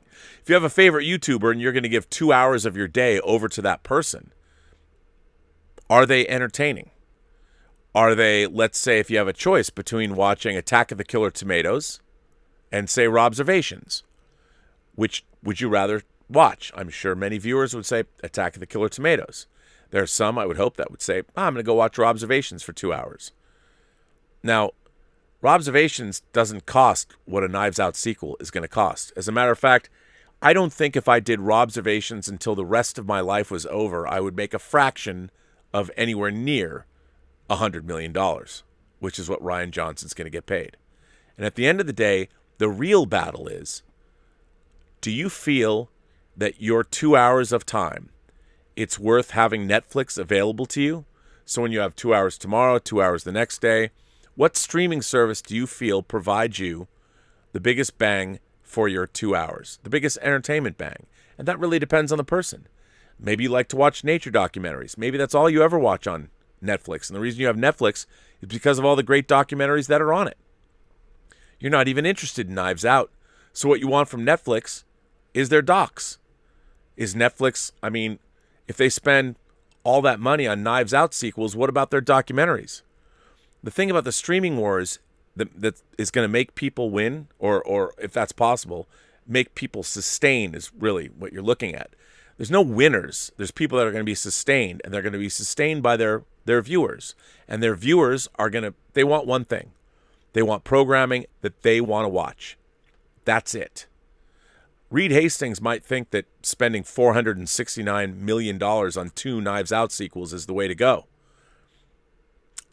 I wouldn't. I would say, bro, you could have had that same deal and paid them half that and put the other $150 million into your programming. Maybe bought a bunch more documentaries, diversified your portfolio. The thing that makes Netflix so attractive is how much content, how much varying content they have. Sure, you want to see their marquee stuff. You do. But not all of their marquee stuff appeals to everybody. And I think that the people that are going to win the streaming wars are the people that are going to continually provide new, interesting, and unique entertainment that only they can provide. And that's it. It doesn't matter how much it costs. It doesn't matter. It's not about the money. It's about the quality of entertainment and the quality of the entertainment value that you're getting for your dollar. And that's it. You can't outspending anyone doesn't bring you quality. Star Trek Discovery and Star Trek Picard are 2 of the most expensive TV shows ever made, especially Star Trek Discovery. Does it provide the entertainment value? I would argue, and I would say they did not get 3 seasons now. How much money have they spent? They've spent hundreds of millions of dollars on modern Star Trek. Hundreds of millions. Over $1 million, over $100 million a season. Have they provided that much entertainment? No. I'll answer the question. No. Willow says, it was great seeing Claudius on the show yesterday. I don't really get the 2-hour runtime mandate that Warner Brothers execs gave to the theatrical cut of Justice League. Do they think that more people will watch the movie just because it's short? Well, Willow, it really comes down to running times in the theater. They're looking to see, okay, a 2-hour movie can be shown 6 times a day as opposed to 5 times a day in a theater, or 4 times, or even less, 3 times when you have a 4-hour movie. So that's what running time is. And people think that, oh, well, if it's over 2.5 hours or 3 hours, we're not going to it's an economic thing. They're not going to make as much money. A film has to play that much longer. So that's really what the running time comes down to. And look, I'll tell you this, as a filmmaker myself, even Tango Shalom, which is about 115 minutes, but has really long credits because we had so many people we had to thank and so much music. It's really less than 110 minutes, but there's a lot of credits. It gets long. Like, we expect the paradigm, the form, the motion picture form, I think, works best when it's between 90 and 120 minutes. If you go beyond 120 minutes, you have a lot more. You gotta have enough going on that you justify that running time, simply because it's that time sitting and that time doing something.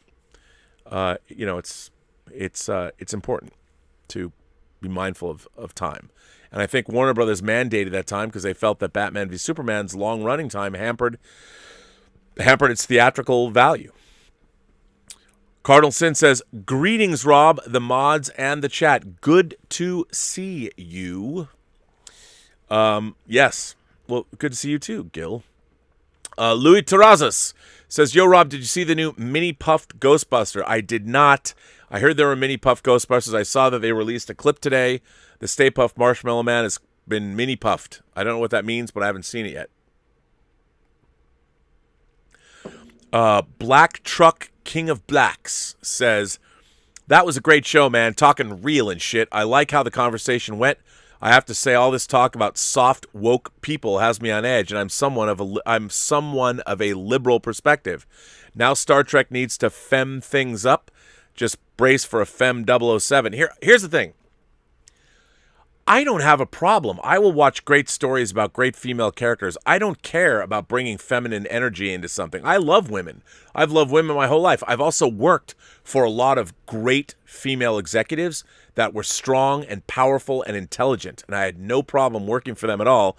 As a matter of fact, boss me around. If you're smart, I don't care what sex you are. What I don't like is when you give me a female character that's bad, that does stupid things, or that I'm supposed to give that character a pass simply because they're female. I don't care what gender you are. I just want you to be a great character that is inhabiting a great story that makes me believe in you as a character. Are these writers and are the directors going to make me believe in that character? I mean, are they? Make me believe, and I'm down. You know, I don't care what the gender of the character is. I don't care if you're straight. I don't care if you're religious. I don't care what color you are. I don't care whether you're LGBTQ. I don't care. I'll watch a story. I will watch any movie or read any book or watch any show about a character. I don't care about any of those things. Just give me a great character and tell me a great story about that character. You know, I mean, a great character is not about how they've somehow the tribe has defined them. Great stories are about individuals, about individual choices and what they do. All of the other stuff, to me, it's great, interesting. These characters are interesting, but that doesn't give me a great character and tell a great story. That's all I'm looking for. So, you know, everyone's talking about a Femme 007, like, oh, you know, that the character that James Bond. Let me see the movie first. I'm not entirely convinced about all of this, so we'll see. Louis Terraza said, Rob, no more Midnight Medals. Can you do at least one more at some point? And for an idea, can you smoke out while you stream The Big Lebowski as a community? Those Midnight Medals talking about random stuff like aliens, space, and movies was perfect. Well, Louis, I will bring back Midnight Metal. I don't know if I can smoke out. You know what? If I had like a Tony Montana-sized mountain of cocaine or some really great ecstasy, and I'm talking pure MDMA, no speedy stuff. I just haven't done drugs of any kind in a very long time. And I you know, smoking out, I never liked weed. You know, it puts me to sleep. Or I start thinking about the time I first saw the $6 Million Man. I mean, I was at my friend Wayne's house once, and we got so stoned. I mean, this was in Los Feliz, and for whatever reason, we got on this talking about the made-for-TV movies, like Bionic Breakdown, the $6 Million Man, and the Bionic Woman return videos when they had kids. Like, we talked for like 8 hours. I never want to go through that experience again. I have nothing more to say about the $6 million. And we weren't even talking about the series. Like, I mean, when Steve and Jamie Summers rejected her Bionics and all that. No, we were talking about the made-for-TV movies that came after the series. I don't want to have another experience like that. So I can't smoke out. And I don't do coke anymore. So, not that I ever did. Hey, I'm kidding. Ash Chauhan says, what do you get when you combine the new Trek shows of Discovery and Picard? You get Discard. Thank you. I'll be here all night. Well, Ash, thank you for that. That makes me feel good. Paul Gilmore says, Rob, can you please tell us how all you really feel about modern Star Trek? I don't know, man. I got to pull my punches. Paul goes on to say, Alex Dipstick and his creative team of modern Trek keep bringing back old Trek characters because they don't know how to make good, relatable characters and maintain them and the stories. I agree. I totally agree. Where's all the new stuff? Where's the new Breen? Where's the new Dominion? Where's the new Cardassians? Where's any of the new? No. David Kukol sends in a super chat. Hello, David. How are you? I think beloved sci-fi franchises should be left alone and respected, but the pursuit of the dollar by the IP owners makes that impossible. Here's the thing. If you've got a great IP, I mean, you actually have to work at failing. Like, failing with something like Star Trek takes work. Like, it's amazing to me that you can't go the other route. Like, if someone said to me, Rob, I'm going to give you 6 months to make a new Star Trek series. You're in charge. You can do whatever you want. But you have to hire your creative team in the next 6 hours. I could do it. If I could get a hold of people, I would call up my writing staff, my art department, my production design team. I'd call in 6 hours. I could put those people together, and I guarantee you, I could make you a better Star Trek show. But the key would be the writing staff. I'd have to be able to have my writing staff, and I'd have to have my writing staff. And by the way, the WGA would have to let me be in the room with them, even though I've never written television. That's all I would ask. So it's incredible to me. And the thing is, when you getting involved in an IP, look, Secret Hideout is making enormous sums of money from Star Trek. You think they want to lose it? No, they don't want to lose it. They're going to stay on that Star Trek train as long as they can.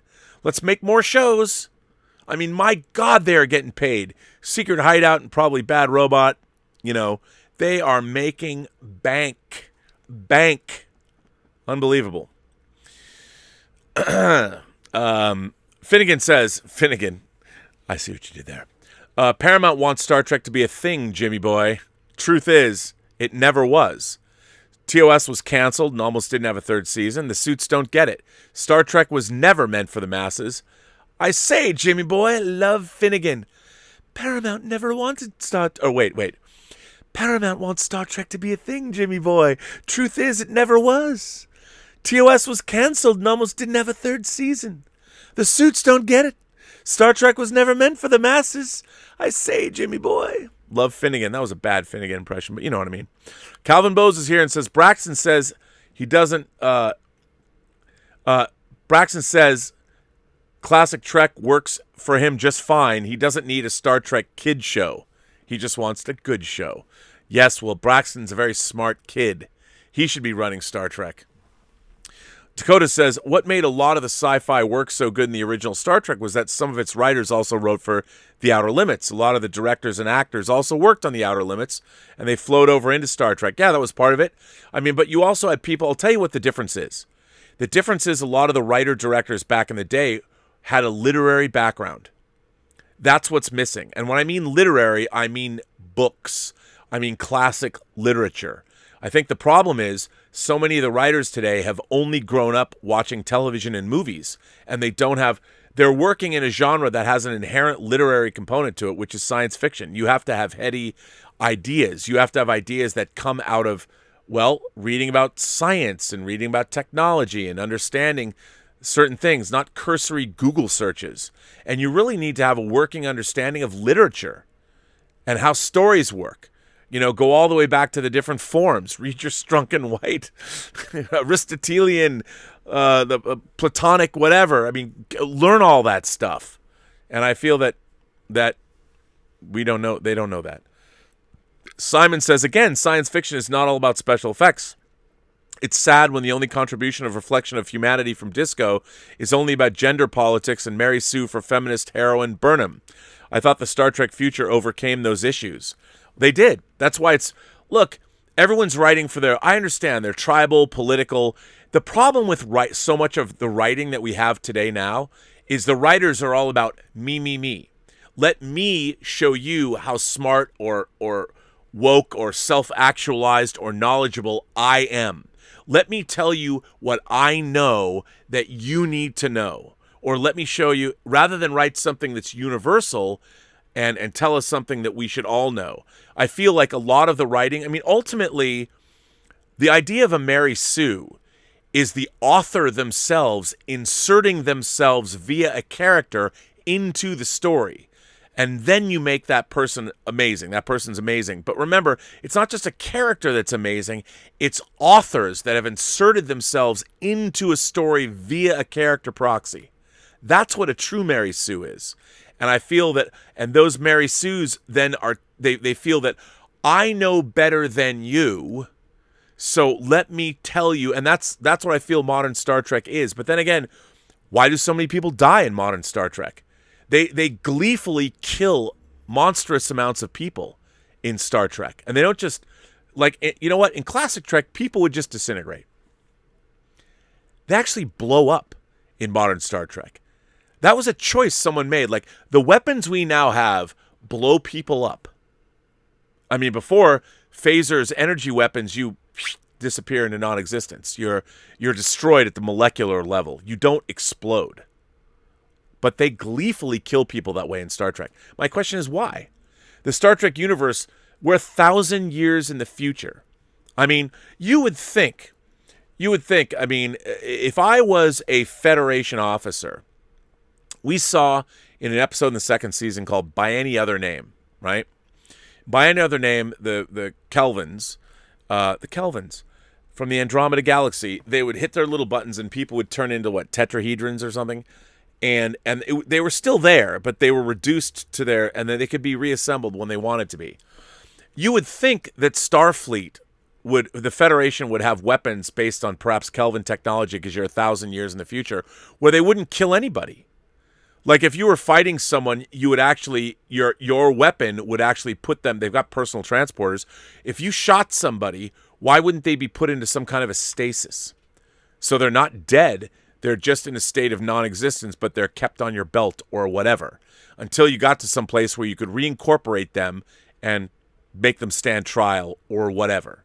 The idea that you kill at all should be something that would be the future that I would live in, that humanity had moved beyond. The Federation we don't even disintegrate people anymore. If you have a problem, the technology would exist, like even spaceship against spaceship. We're still thinking in 20th century terms. If you had a problem, why wouldn't transporter technology exist to the point 1,000 years from now that if there was a problem, you could literally put something in transporter stasis, maybe even a planet. If there was going to be a supernova, you could literally transport a planet somewhere with that enough power. That would be something that I think would be an interesting use of Star Trek technology, extrapolating on where we are now, but we never do that. Chris Hunt sends in a super chat. Thank you, Chris. I appreciate that. Simon Gilmore says, like you, my heart aches to see good Star Trek. I believe one reason good writers aren't doing modern Trek is because Kurtzman's team sees what works in the past and is trying to emulate it, and thus great sci-fi writers aren't able to write great new Trek. I don't think they even know what made it work. I don't necessarily want to see the Trek of the past. I want to see, and I say this, people are going to be like, what do you mean? I want to see shows like The Queen's Gambit, but I want to see Star Trek have that kind of resonant writing. Is The Queen's Gambit a science fiction show? No, but what I mean by that is I want to see a show that has the kind of quality writing and directing where you actually have somebody who really understands how to tell a story. Now, I understand Queen's Gambit was an adaptation of Walter Tevis's book, but that's what I expect from Star Trek. Even allegorically, why not go I don't know, find your favorite a submarine movie that you love. Why not tell the Star Trek version of Hunt for Red October or Master and Commander or something like that? It's weird. It's weird. Alvaro Bazan says, the shame I feel as a Star Trek fan and a Star Wars fan is unfathomable. I'd rather have a 6-year-old with a starry imagination write and direct versus who we have now. Yeah, I know. It's crazy. Kitty Cat says, my sisters are lazy bozos. Yeah, why is that? Why? What do they think is going to happen with the rest of their lives? Where do they think they're going to go? Like, in 10 years, where do you think you're going to be? I don't know. Simon says, I wish I could get to know the other bridge crew of Discovery, especially the men, besides Burnham and Tilly for Season 4. Question, and this is a big question, what happened to our major character known as the NCC 1701 Enterprise? Will we see it in Season 4? I hope not, because, man, I can't stand the starship designs they've given us. Yeesh. Yeah, we don't have to have warp nacelles touching the ship. Like, what? What? Okay, first of all, when I'm talking about extrapolating future technology, there's a limit. I don't need to have my warp engines not attached to the ship. Like, give me that at least. That's what they come up with? T Down Under sends in a super chat and says, have them play this rant in the writer's room every morning. Yeah, you know what? All they would do is think about the fact that they're working and getting paid and I'm not working on their show.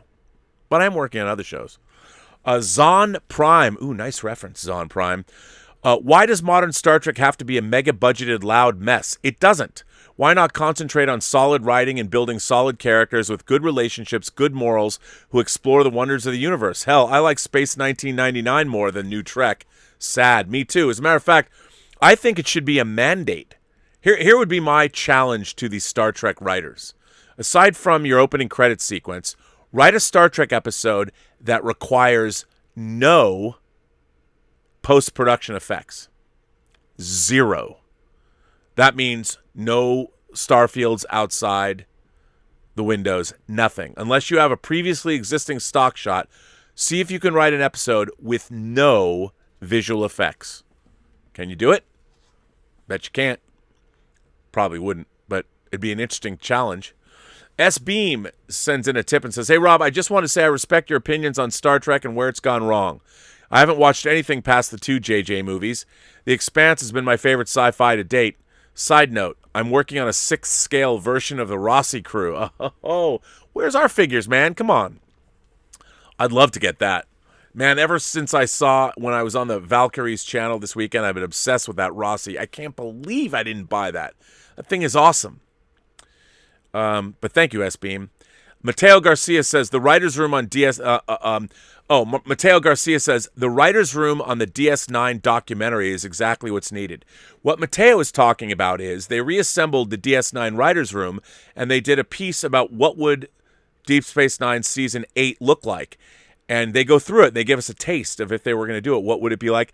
You are so right, Mateo Garcia. That's exactly what they should do. Because you're looking at people that know what they're doing. Sheriff Carl says, dude, I'm baked and the munchies are hitting me hard. What's your dream pizza? Favorite pizza spot in Seattle? I love your rants, man. Some Pat Benatar all fired up shit.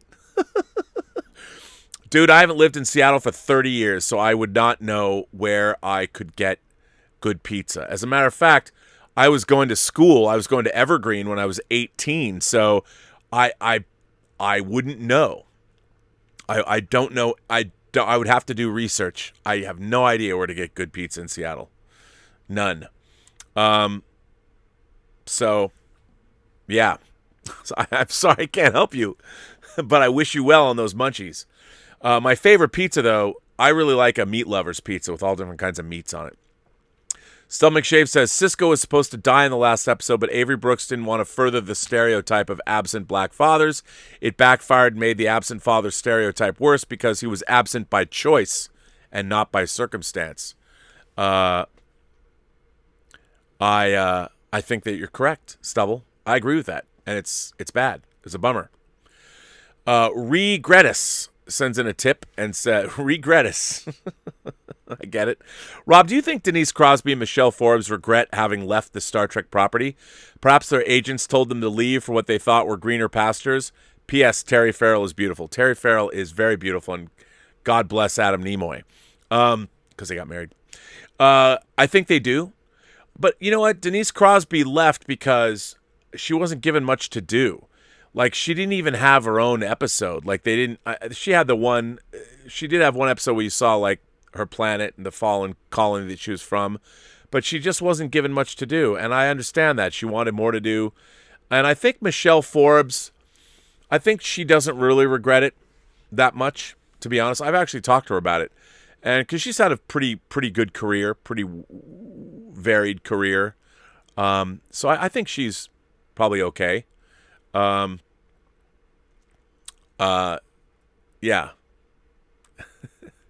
Annie Wilkes says, we fans have a right to get what we want or else. Uh-oh. Is somebody writing that last Misery novel? Annie Wilkes is here. Cardinal Sin's a member. Duroc Media is a member. S. Beam's a member. Dave S. is a member. Tom Jr. Jackson's a member. Emma Bannon's a member. The Squish Show's a member. Attic Hatch Sound and Bob Quall's a member. Willow Yang's a member. Stubble McShave's a member. And Michael Rodriguez a member. They've been members for a long time, but I just like saying their names. They pop up again. Paul Gilmore says, back to the letter from DC about fan entitlement. I agree. We aren't entitled to anything, but I do believe fans deserve respect for beloved shows, books, or movies, and the creators should respect the fans. Without fandom, Star Trek would have stayed canceled. Paul, that I agree with. I do agree. I do agree with that. But the thing is, you know what? I don't believe that creators should listen to fans when they're creating. They can maybe take advice, but I think, remember, we became fans of things before we ever knew who the creators were. They made something that we liked without our input, and we became fans of it before so the idea that we need to, what we want is creators to keep creating the things that we love. But I think the mistake is when we think that the creators should be creating for us. We became fans of things before we knew what the creators were doing. And or the creators were doing things before we became fans of what they were doing, and we should let them and trust them create what it is that we like. And if they go astray, we can remind them. I think that's the world that we live in, but we can't ever expect them to give us exactly what we want, because what fun would that be? I believe in creators. I do. And I think that I think that sometimes creators run out of steam, like Weiss and Benioff. I think that they, if it's true, HBO ordered that, said you could have 10 episodes if you want. They probably were tired and wanted to get the hell out. If that was the case, they should have spent more time. It's bummer. It's bummer. Anyway, Stub McShade says, Rothfuss, the author we were talking about, Rothfuss is a revisionist, and he revised the earlier book 50 or 60 times. Normally, an author revises the story 5 times or so. George R.R. Martin is a pantser and is driven by his daily passion for a story. The TV series killed his enthusiasm and passion for the series. I think it did too. I think the TV series Game of Thrones killed. I think George R.R. Martin's like, what do I need to finish it for? It's done for me. You can read my books, take them where they. But I think it did. I think it killed. Like, why do it? I think if I was George R. R. Martin, and I had a TV show, that I would be very hard pressed to get in to finish one of those gigantic books. Blue Moon DM says, I think all well-meaning people understand that no one's entitled to be toxic. The issue is when some people start to redefine critique as being toxic. I totally agree with that. You can be a critic and not be toxic. I think it's important. I think it's important. And look, I'm on the end of people's toxicity every day.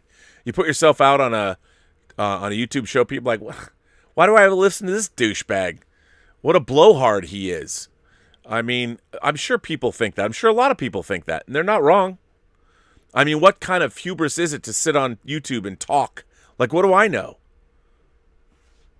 I'm just a person just like you with an opinion that's out here talking every day. There's no reason for you to listen to me necessarily unless you feel that I have something of value to say. I think that's the same true of creators of making shows.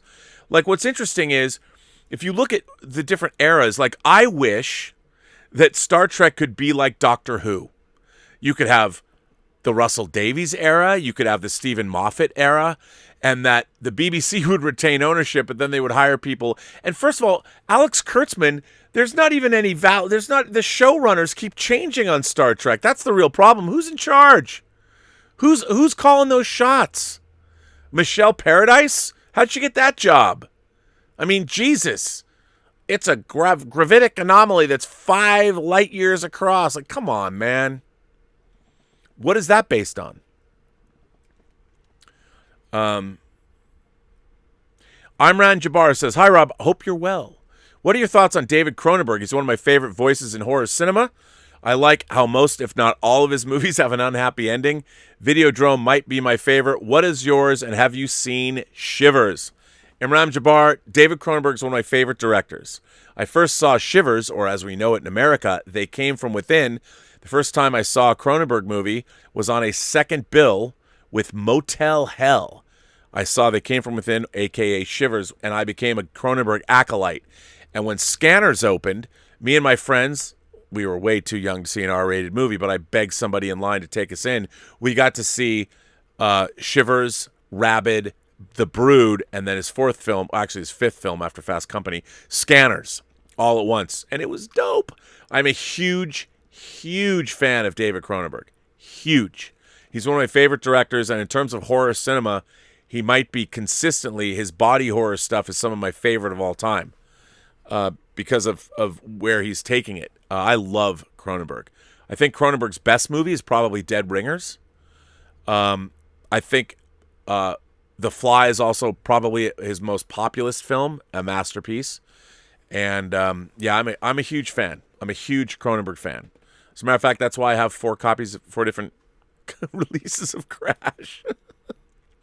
So yeah, I'm a big fan. Big fan. Adam Firm sends in a super chat and says, "Rob, I know you're not a fan, but what did you think of Star Trek Discovery Season 4 trailer and the new uniforms?" I hate the new uniforms. We're 1,000 years in the future, and they're still using those color coordinated. I have to tell you, I like Admiral Vance's uniform. I thought it was pretty good, but you know, I think it's odd that we have the kind of uniforms. Look, in the future, would you be wearing clothes like that? Wouldn't you have like something? Again, transporter technology would be generating whatever covering you needed for wherever you were. Like, for instance, the warmth, the tunic you were wearing could change the size of the fabric based on the temperature you were in. So if you beam down to a planet, the technology would give you a much thicker. Those costumes did not look functional to me in an environment where you're on a ship in the 32nd century. I hated the costumes. Hated them. They make no sense to me.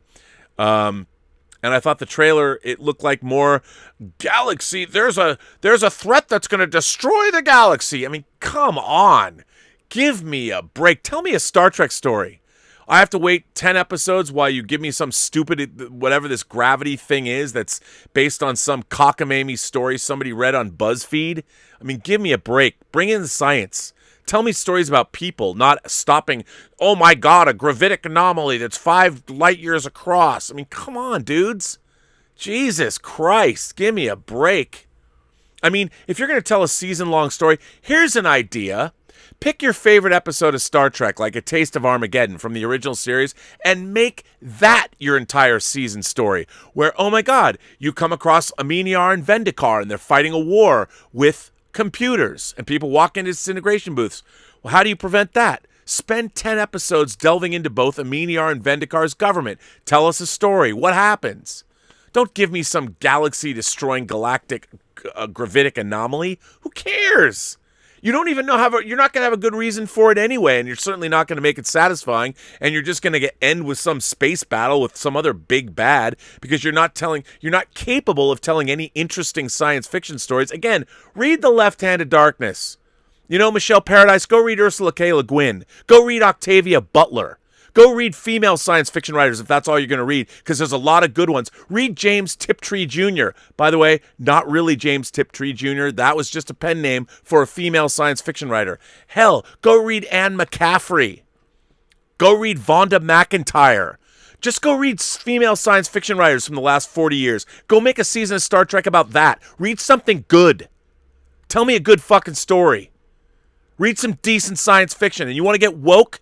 Great. Go read Octavia Butler. Go read Ursula K. Le Guin. Go read James Tiptree Jr., Anne McCaffrey, Vonda McIntyre, just like I said. Sherry S. Tepper. I don't care. Yvonne Navarro. There's a million. Go read fucking Anne Rice books. You could tell a better Star Trek story. Read something. Read a book. Anyway. Fucking hated that trailer for Star Trek Discovery Season 4. More the same bullshit. More the same pseudoscience, claptrap, fantasy garbage. And I'm sorry, if that's what you're presenting to Star Trek fans, you have already failed. And I'm going to tune into that garbage. And I'm going to watch it again for the 4th season. Why watch it if you hate it? Because it's Star Trek. I'm a Star Trek anthropologist. Maybe I won't watch it. Richard says, good sci-fi adaptation for our time. Hear me out. Honor Harrington, the Honor Harrington series. What is a thinly veiled sci-fi adaptation of the Napoleonic Wars? I think could be a good TV series that might be allegorical of our time in a way you mentioned Trek couldn't be. Richard, a fantastic idea. The Honor Harrington series could be allegorical, but I don't know. Is it problematic now because of who wrote it? I mean, so frustrating. That's a really good idea.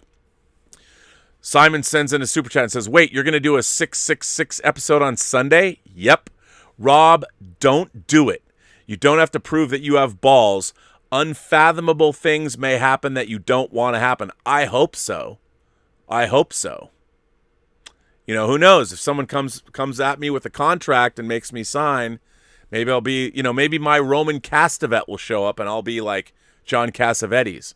I won't just be in Luther or nobody knows, or what is it? He was in Luther and nobody knows an Albatross or whatever he was in. We'll see what happens. Hey, it just fell down that way. I haven't been skipping many episodes. Can you imagine my 666 episodes on a Sunday? Richard says, the Honorverse, the Honor Harrington Honorverse, revolves around a rising trading power fighting a larger one that has indebted itself through too much warfare. In the meantime, a galactic-wide plot revolves around returning humanity to genetic slavery, led by a handful of oligarchs. You mean today? No, I agree. I think it would be great. And again, that's modern Star Trek. I implore you writers, go pick your favorite science fiction writer and rip off a book, or go rip off, look at Sarek and then go watch the Akira Kurosawa film Akiru and go make that episode. That'd be interesting. Evan Newman says, by the end of this year, both the Harry Potter and Lord of the Rings film franchises will be 20 years old. My God. I know they didn't end until 2003 and 2011 and then had prequels, but do you think they'll begin to disappear from the pop culture shelf soon? No. Nope. I don't think so. People love Harry Potter. Kids love Harry Potter. Everybody loves Harry Potter. People are going to watch those things for a long time, just like they watch Star Wars. Star Wars, after all, next month, Star Wars turns 44. 44 next month. 44. Whew. Maximus, the crazy alter ego of Claudius, is here. Burnett, Maximus here. Look, I need you to stop referring to that douche Claudius and I as the same person. There is no mental break here, just uncanny clarity and laser focus. We're different people, Rob Burnett. I'm going to give you a free tip for episode 669, The Hot Girls of Film. On this show, we focus on the hottest scenes from the silver screen's hottest sirens. I'm putting dibs on Selma Hayek's intro scene in From Dusk Till Dawn. Isn't it Satanica Pandemonia? Is that her name? Satanica Pandemonia or something like that? I don't disagree. You need to tip me, Rob. I'm telling you, the whole show needs to be screenshots and clips of honeys, and maybe throw in a little Chris Evans and Henry Cavill for Willow and Vesna. Well, Maximus, that's not a bad idea. Show 669. But then again, I would be a cis male, a toxic cis male, where I'm only approaching my show from the male gaze. Of course, you're right. Henry Cavill and Chris Evans for Willow and Vesna, that'd be pretty good. But if I was making Henry Cavill and Chris Evans would have to hook up for Willow and Vesna to really be invested in that. Human Kirk sends in a super chat and says, do you feel Star Trek Discovery Season 3 robbed your ideas in Star Trek Federation? Like how Paramount plagiarized J. Michael Straczynski's Babylon 5 ideas when it launched DS9. Okay. What Human Kirk is asking about, 15 years ago, when I was working on Superman Returns with Bryan Singer, I was having dinner with Bryan and Chris McQuarrie in Seattle. And Chris McQuarrie, who writes and directs the Mission Impossible movies. And over dinner, Enterprise had ended. Over dinner, I had suggested in a very sake-soaked dinner, I said, why don't the three of us pitch Paramount to do a new Star Trek series? And I told him vaguely, I said, it'd be 1,000 years in the future. The whole premise of the show is that the Federation would be in decline. Not because of some dystopian reason, but simply because it was old. The founding members of the Federation had changed. Vulcan had reunified with Romulus. That had already happened.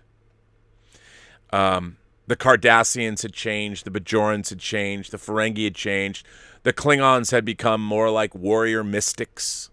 You know, everything was different. And the Federation was just old. Basically, I saw the Federation as a metaphor for America. America in decline. You know, teaching for the test instead of education for its own sake. It was all going to be a metaphor for things being old. The Federation had lost its way. And our old alliances could no longer be relied upon. So that was my idea. And what was going to happen was the age of exploration had long since ended. And what was going to happen was, because of an outside force, it was going to re-energize the Federation. The Federation was basically going to find itself. It was going to have to, we as our characters were going to have to find a reason to continue on, to bring the Federation back to its luster. And that was my idea. And the title of the show was going to be Star Trek Federation. And I pitched it to them, and they really liked the idea. We were thinking about going to do it. So at the time, I was working with a writer, Jeffrey Thorne, who's written a couple of science fiction, Star Trek novels. He's a TV writer, very, very smart guy. I probably still owe him money. And he wrote up based on my initial ideas and what I talked about, he wrote up a pitch document, an actual document that had all of these ideas. And a lot of them were original ideas to him. He just took my ideas and Chris and Brian's ideas and riffed on them and created this pitch document. You can find it online, Star Trek Federation. Do I think that Star Trek Season 3 robbed our ideas? Well, I think there is a case that can be made. Some people there might have been familiar with our ideas because it was Bryan Singer, Chris McQuarrie, and myself. Our names were on it, on that document. I think if anybody did a search, I think a lot of the writing and a lot of the development of Star Trek happens online. Memory Alpha, they do Google searches for unused Star Trek series ideas. I think that, could you prove any of that? No. Do I think that they use some of our ideas? It wouldn't surprise me if somebody came. Now, I'm not saying they did. I wish they spent a little bit more time developing the ideas, but the idea. I'm not sure. Certainly not the only one who would like to have gone very far into the Star Trek future and see where we're at. But there are a number of things that were in our pitch document and a lot of our ideas that are in fact utilized in Star Trek Discovery. But again, if you're extrapolating, it's not like I came up with something or we came up with something that was so shatteringly original The idea of moving a federation in decline, moving, that's a very specific thing. So I would say that somebody probably read that pitch and thought that idea was good, and they incorporated it into there. But I don't feel robbed by it. I mean, look, the fact is, we didn't copyright that idea. It was just an idea we had for a Star Trek show. To be clear, we never pitched it. Before we were in a position to pitch it, Bad Robot announced that they were taking over the Star Trek franchise, and then we never did anything with it beyond that, other than the fact that it's out there. People have asked, I've talked to journalists about the show, and I just sent them the pitch. So if you look up Star Trek Federation, you can find out about it. So that's the story. But I want to be clear, most of the actual writing on that pitch document was, in fact, Jeff Thorne's writing. John Panozzi says, have you heard about Jonathan Frakes endorsing a petition to make LeVar Burton the host of Jeopardy? I didn't know that he endorsed it. I've read about that LeVar Burton should be the host of Jeopardy. I've totally read about that, but I didn't know that. That he had thought that was good. Alex Kurtzman tipped me $1. Dude, if it was really you, you'd tip me more than $1. You try and buy my love, which you couldn't do, but okay. Contrary to popular belief, I am a true fan. In fact, I'd venture to say that no one knows more about Star Trek than I do. I grew up following the adventures of Dr. Spock, Obi Kenobi, and the rest of the crew of the Star Trek Enterprise. Well, Alex, you're a better man than me, and clearly you have better connections in the industry. So, good for you. I appreciate that you're a big Star Trek fan. Very funny. That's very funny. Bobby Hatch Koal sends in a tip and says, Mr. B, math question. How many quibbies does it take to span 5 light years? I don't know. Chris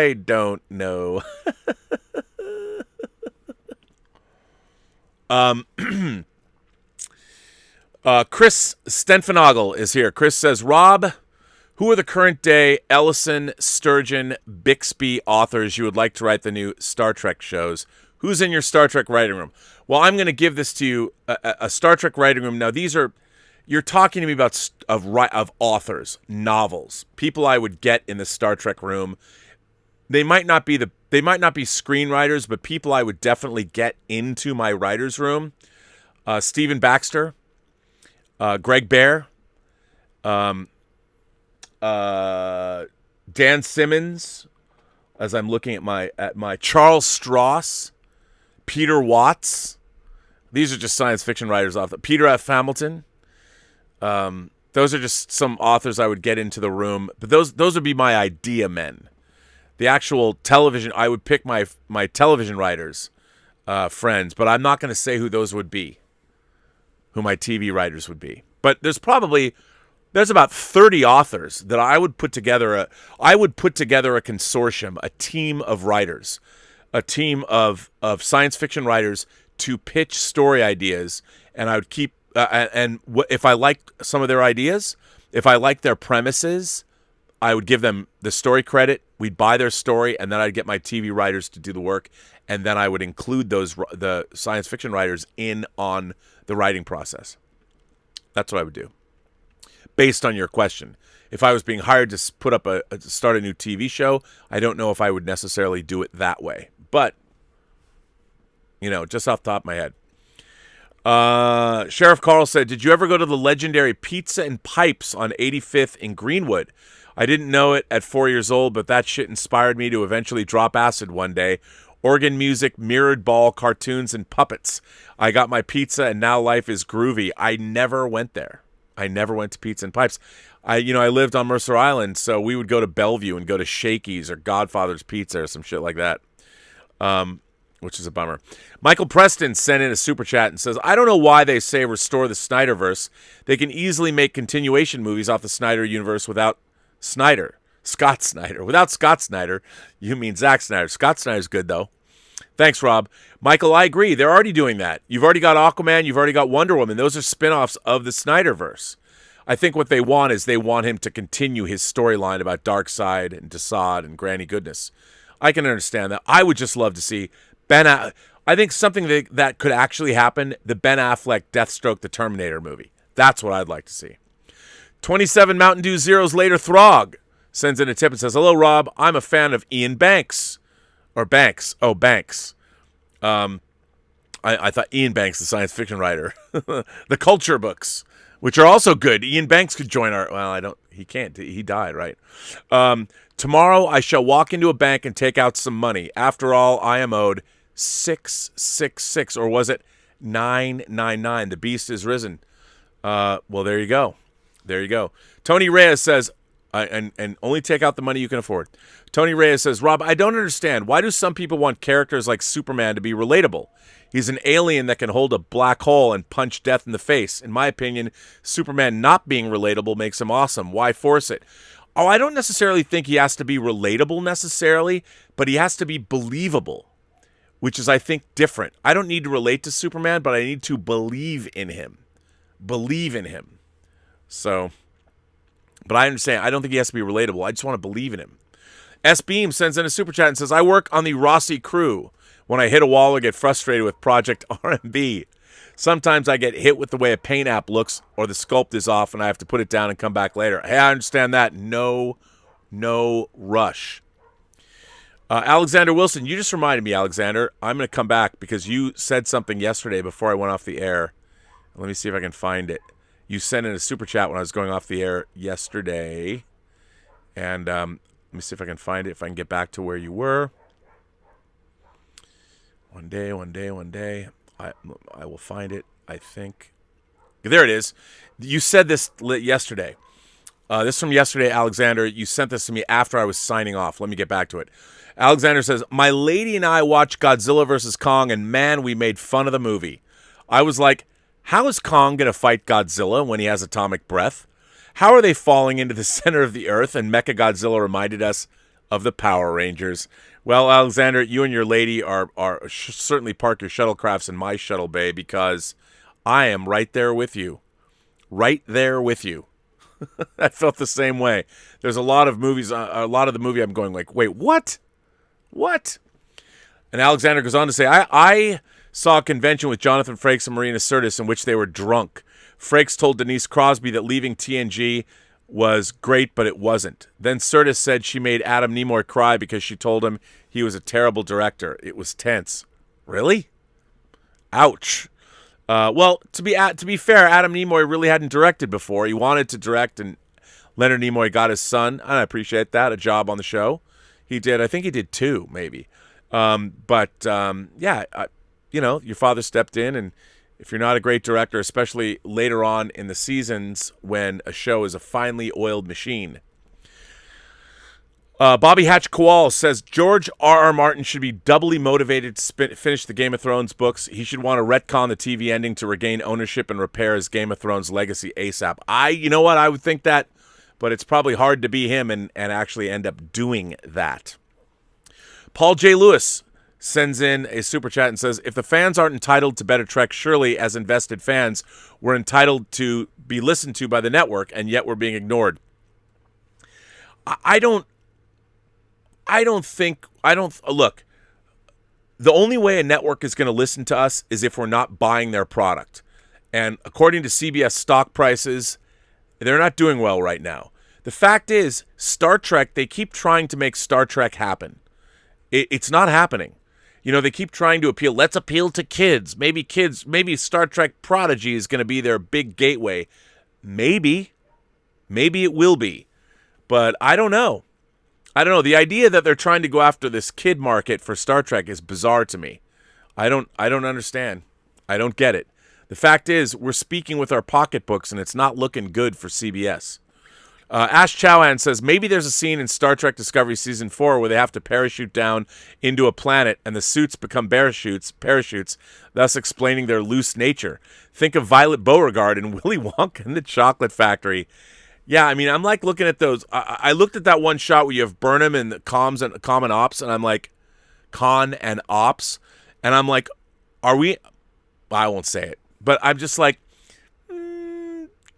these uniforms. I don't think these uniforms are saying to the audience what you think they're saying, and the color thing. It's weird. 1,000 years later, and that's it. Maximus, the one and only, is back and says, I'm angry, Burnett. Yesterday you had a woke bald man in size SH medium t-shirt instead of serving your majority male audience and giving us some girls. When is Willow going to guest star? Willow has an open invitation. Willow Yang can come on the show whenever. I don't want to pressure her. I think she might feel a little bashful. She was on the show once. She's, by the way, very adorable. So she's also smart. I'd love her to come on and school us. But no pressure on Willow. No pressure on her. Come on, Maximus. Simon says, since there's no way of stopping the 666 show on Sunday, then go with this. What is best in life? To crush your enemies, see them driven before you, and to hear the lamentations of their women. Yes, that's, of course, from Conan. 1982's Conan. Conan, what is best in life? Written by John Milius. It's good stuff. Robert Conrad sends in a tip and says, hi, Rob, I think it's a PNW thing, but I'm so baked right now. I started busting up laughing hearing you ran about Star Trek Discovery trailers so hard. So I had to message. I love you, man. Just finished Raised by Wolves. Started off strong, but I hated the ending. Yeah, me too. I'm like, the ending is like, wait, what? Where am I supposed to go with this? Where am I supposed to take this? Alex Kurtzman's back. It says, okay, Rob, I've been watching you for a long time now, and you convinced me. You're hired to run Star Trek from now on, and you have complete freedom to do what you want. I give up. You couldn't afford me, man. You could not afford me. But, hey, if you want to talk, you know where to find me. Send me a contract. It ain't show friends. It's show business. You know what? You can say what you want. Put that in writing. Come back to me. S. Beam says, Grom, I have never prayed to you before. I have no tongue for it. No one, not even you, will remember if we were good men or bad, why we fought and why we died. All that matters is today, two stood against many. Love it. Valor pleases you, so grant me this one request. Grant me revenge, and if you do not listen, the hell with you! The hell with you! I can hear the music from the scene in my head, too. It's so good. So good. Michael Preston says, I just bought All That Jazz after watching Elizaviews. Can't wait to watch it. Never seen it. Also bought V for Vendetta in 4K. I own 2 copies. Do I have a problem? You do. I keep speaking about V for Vendetta. I still have my my disc here, my collector's edition. I need to go put it in my collection. It needs to go there too. I love that S Beam. You're quoting Conan, by the way. Yeah, report back on All That Jazz. Somebody I told watch it did not like it. I love it. It's one of my favorite films of all time. I'll be curious to hear what you say. Alexander Wilson says in a tip and says, I don't think George R. R. Martin's ever going to complete the books. The last one came out 10 years ago. Plus, I felt he wrote himself into a corner that he can't get out of. You might be right about that. Once again, ladies and gentlemen, I am bringing an end to this chat. I want to thank the moderators that I forgot to thank in the Fully Articulated show. So I want to thank my moderating staff first and foremost, beginning with Mike Bodden and the Richard. Thank you, gentlemen, for doing what you do. I saw that Louise X Sparrow is here, so thank you, Louise. Bunyan Snipe from the UK. Brian Hepburn is here. Joshua Levesque is here. Darren J. Seeley is here. Bunyan Snipe is here. Louise X Sparrow is still here, which is nice. Thank you, Louise. I can't believe you put up with all this, but you do, and you're very nice to do so. So thank you. I think I got everyone, so thank them. And you can always go check out the Whining About Movies Facebook page, the Fully Articulated Facebook page, the Let's Get Physical Media Facebook page, and, of course, the Post-Geek Singularity Facebook page. I am jumping off this very long chat, but it was fun. I want to thank all of you for indulging my Star Trek rant. I appreciate that. And remember, every person you meet has a story to tell that you have yet to hear. And all you have to do is listen. And remember, if you also want to write me letters free of charge, you can. You can go to the Burnettwork.net website and write letters. And with that said, as always, well, you know what I'm going to say? Live long and prosper. I shall do neither. I have killed my captain. Well, I've killed a franchise. I haven't, but other people should apologize for that. Have a better day.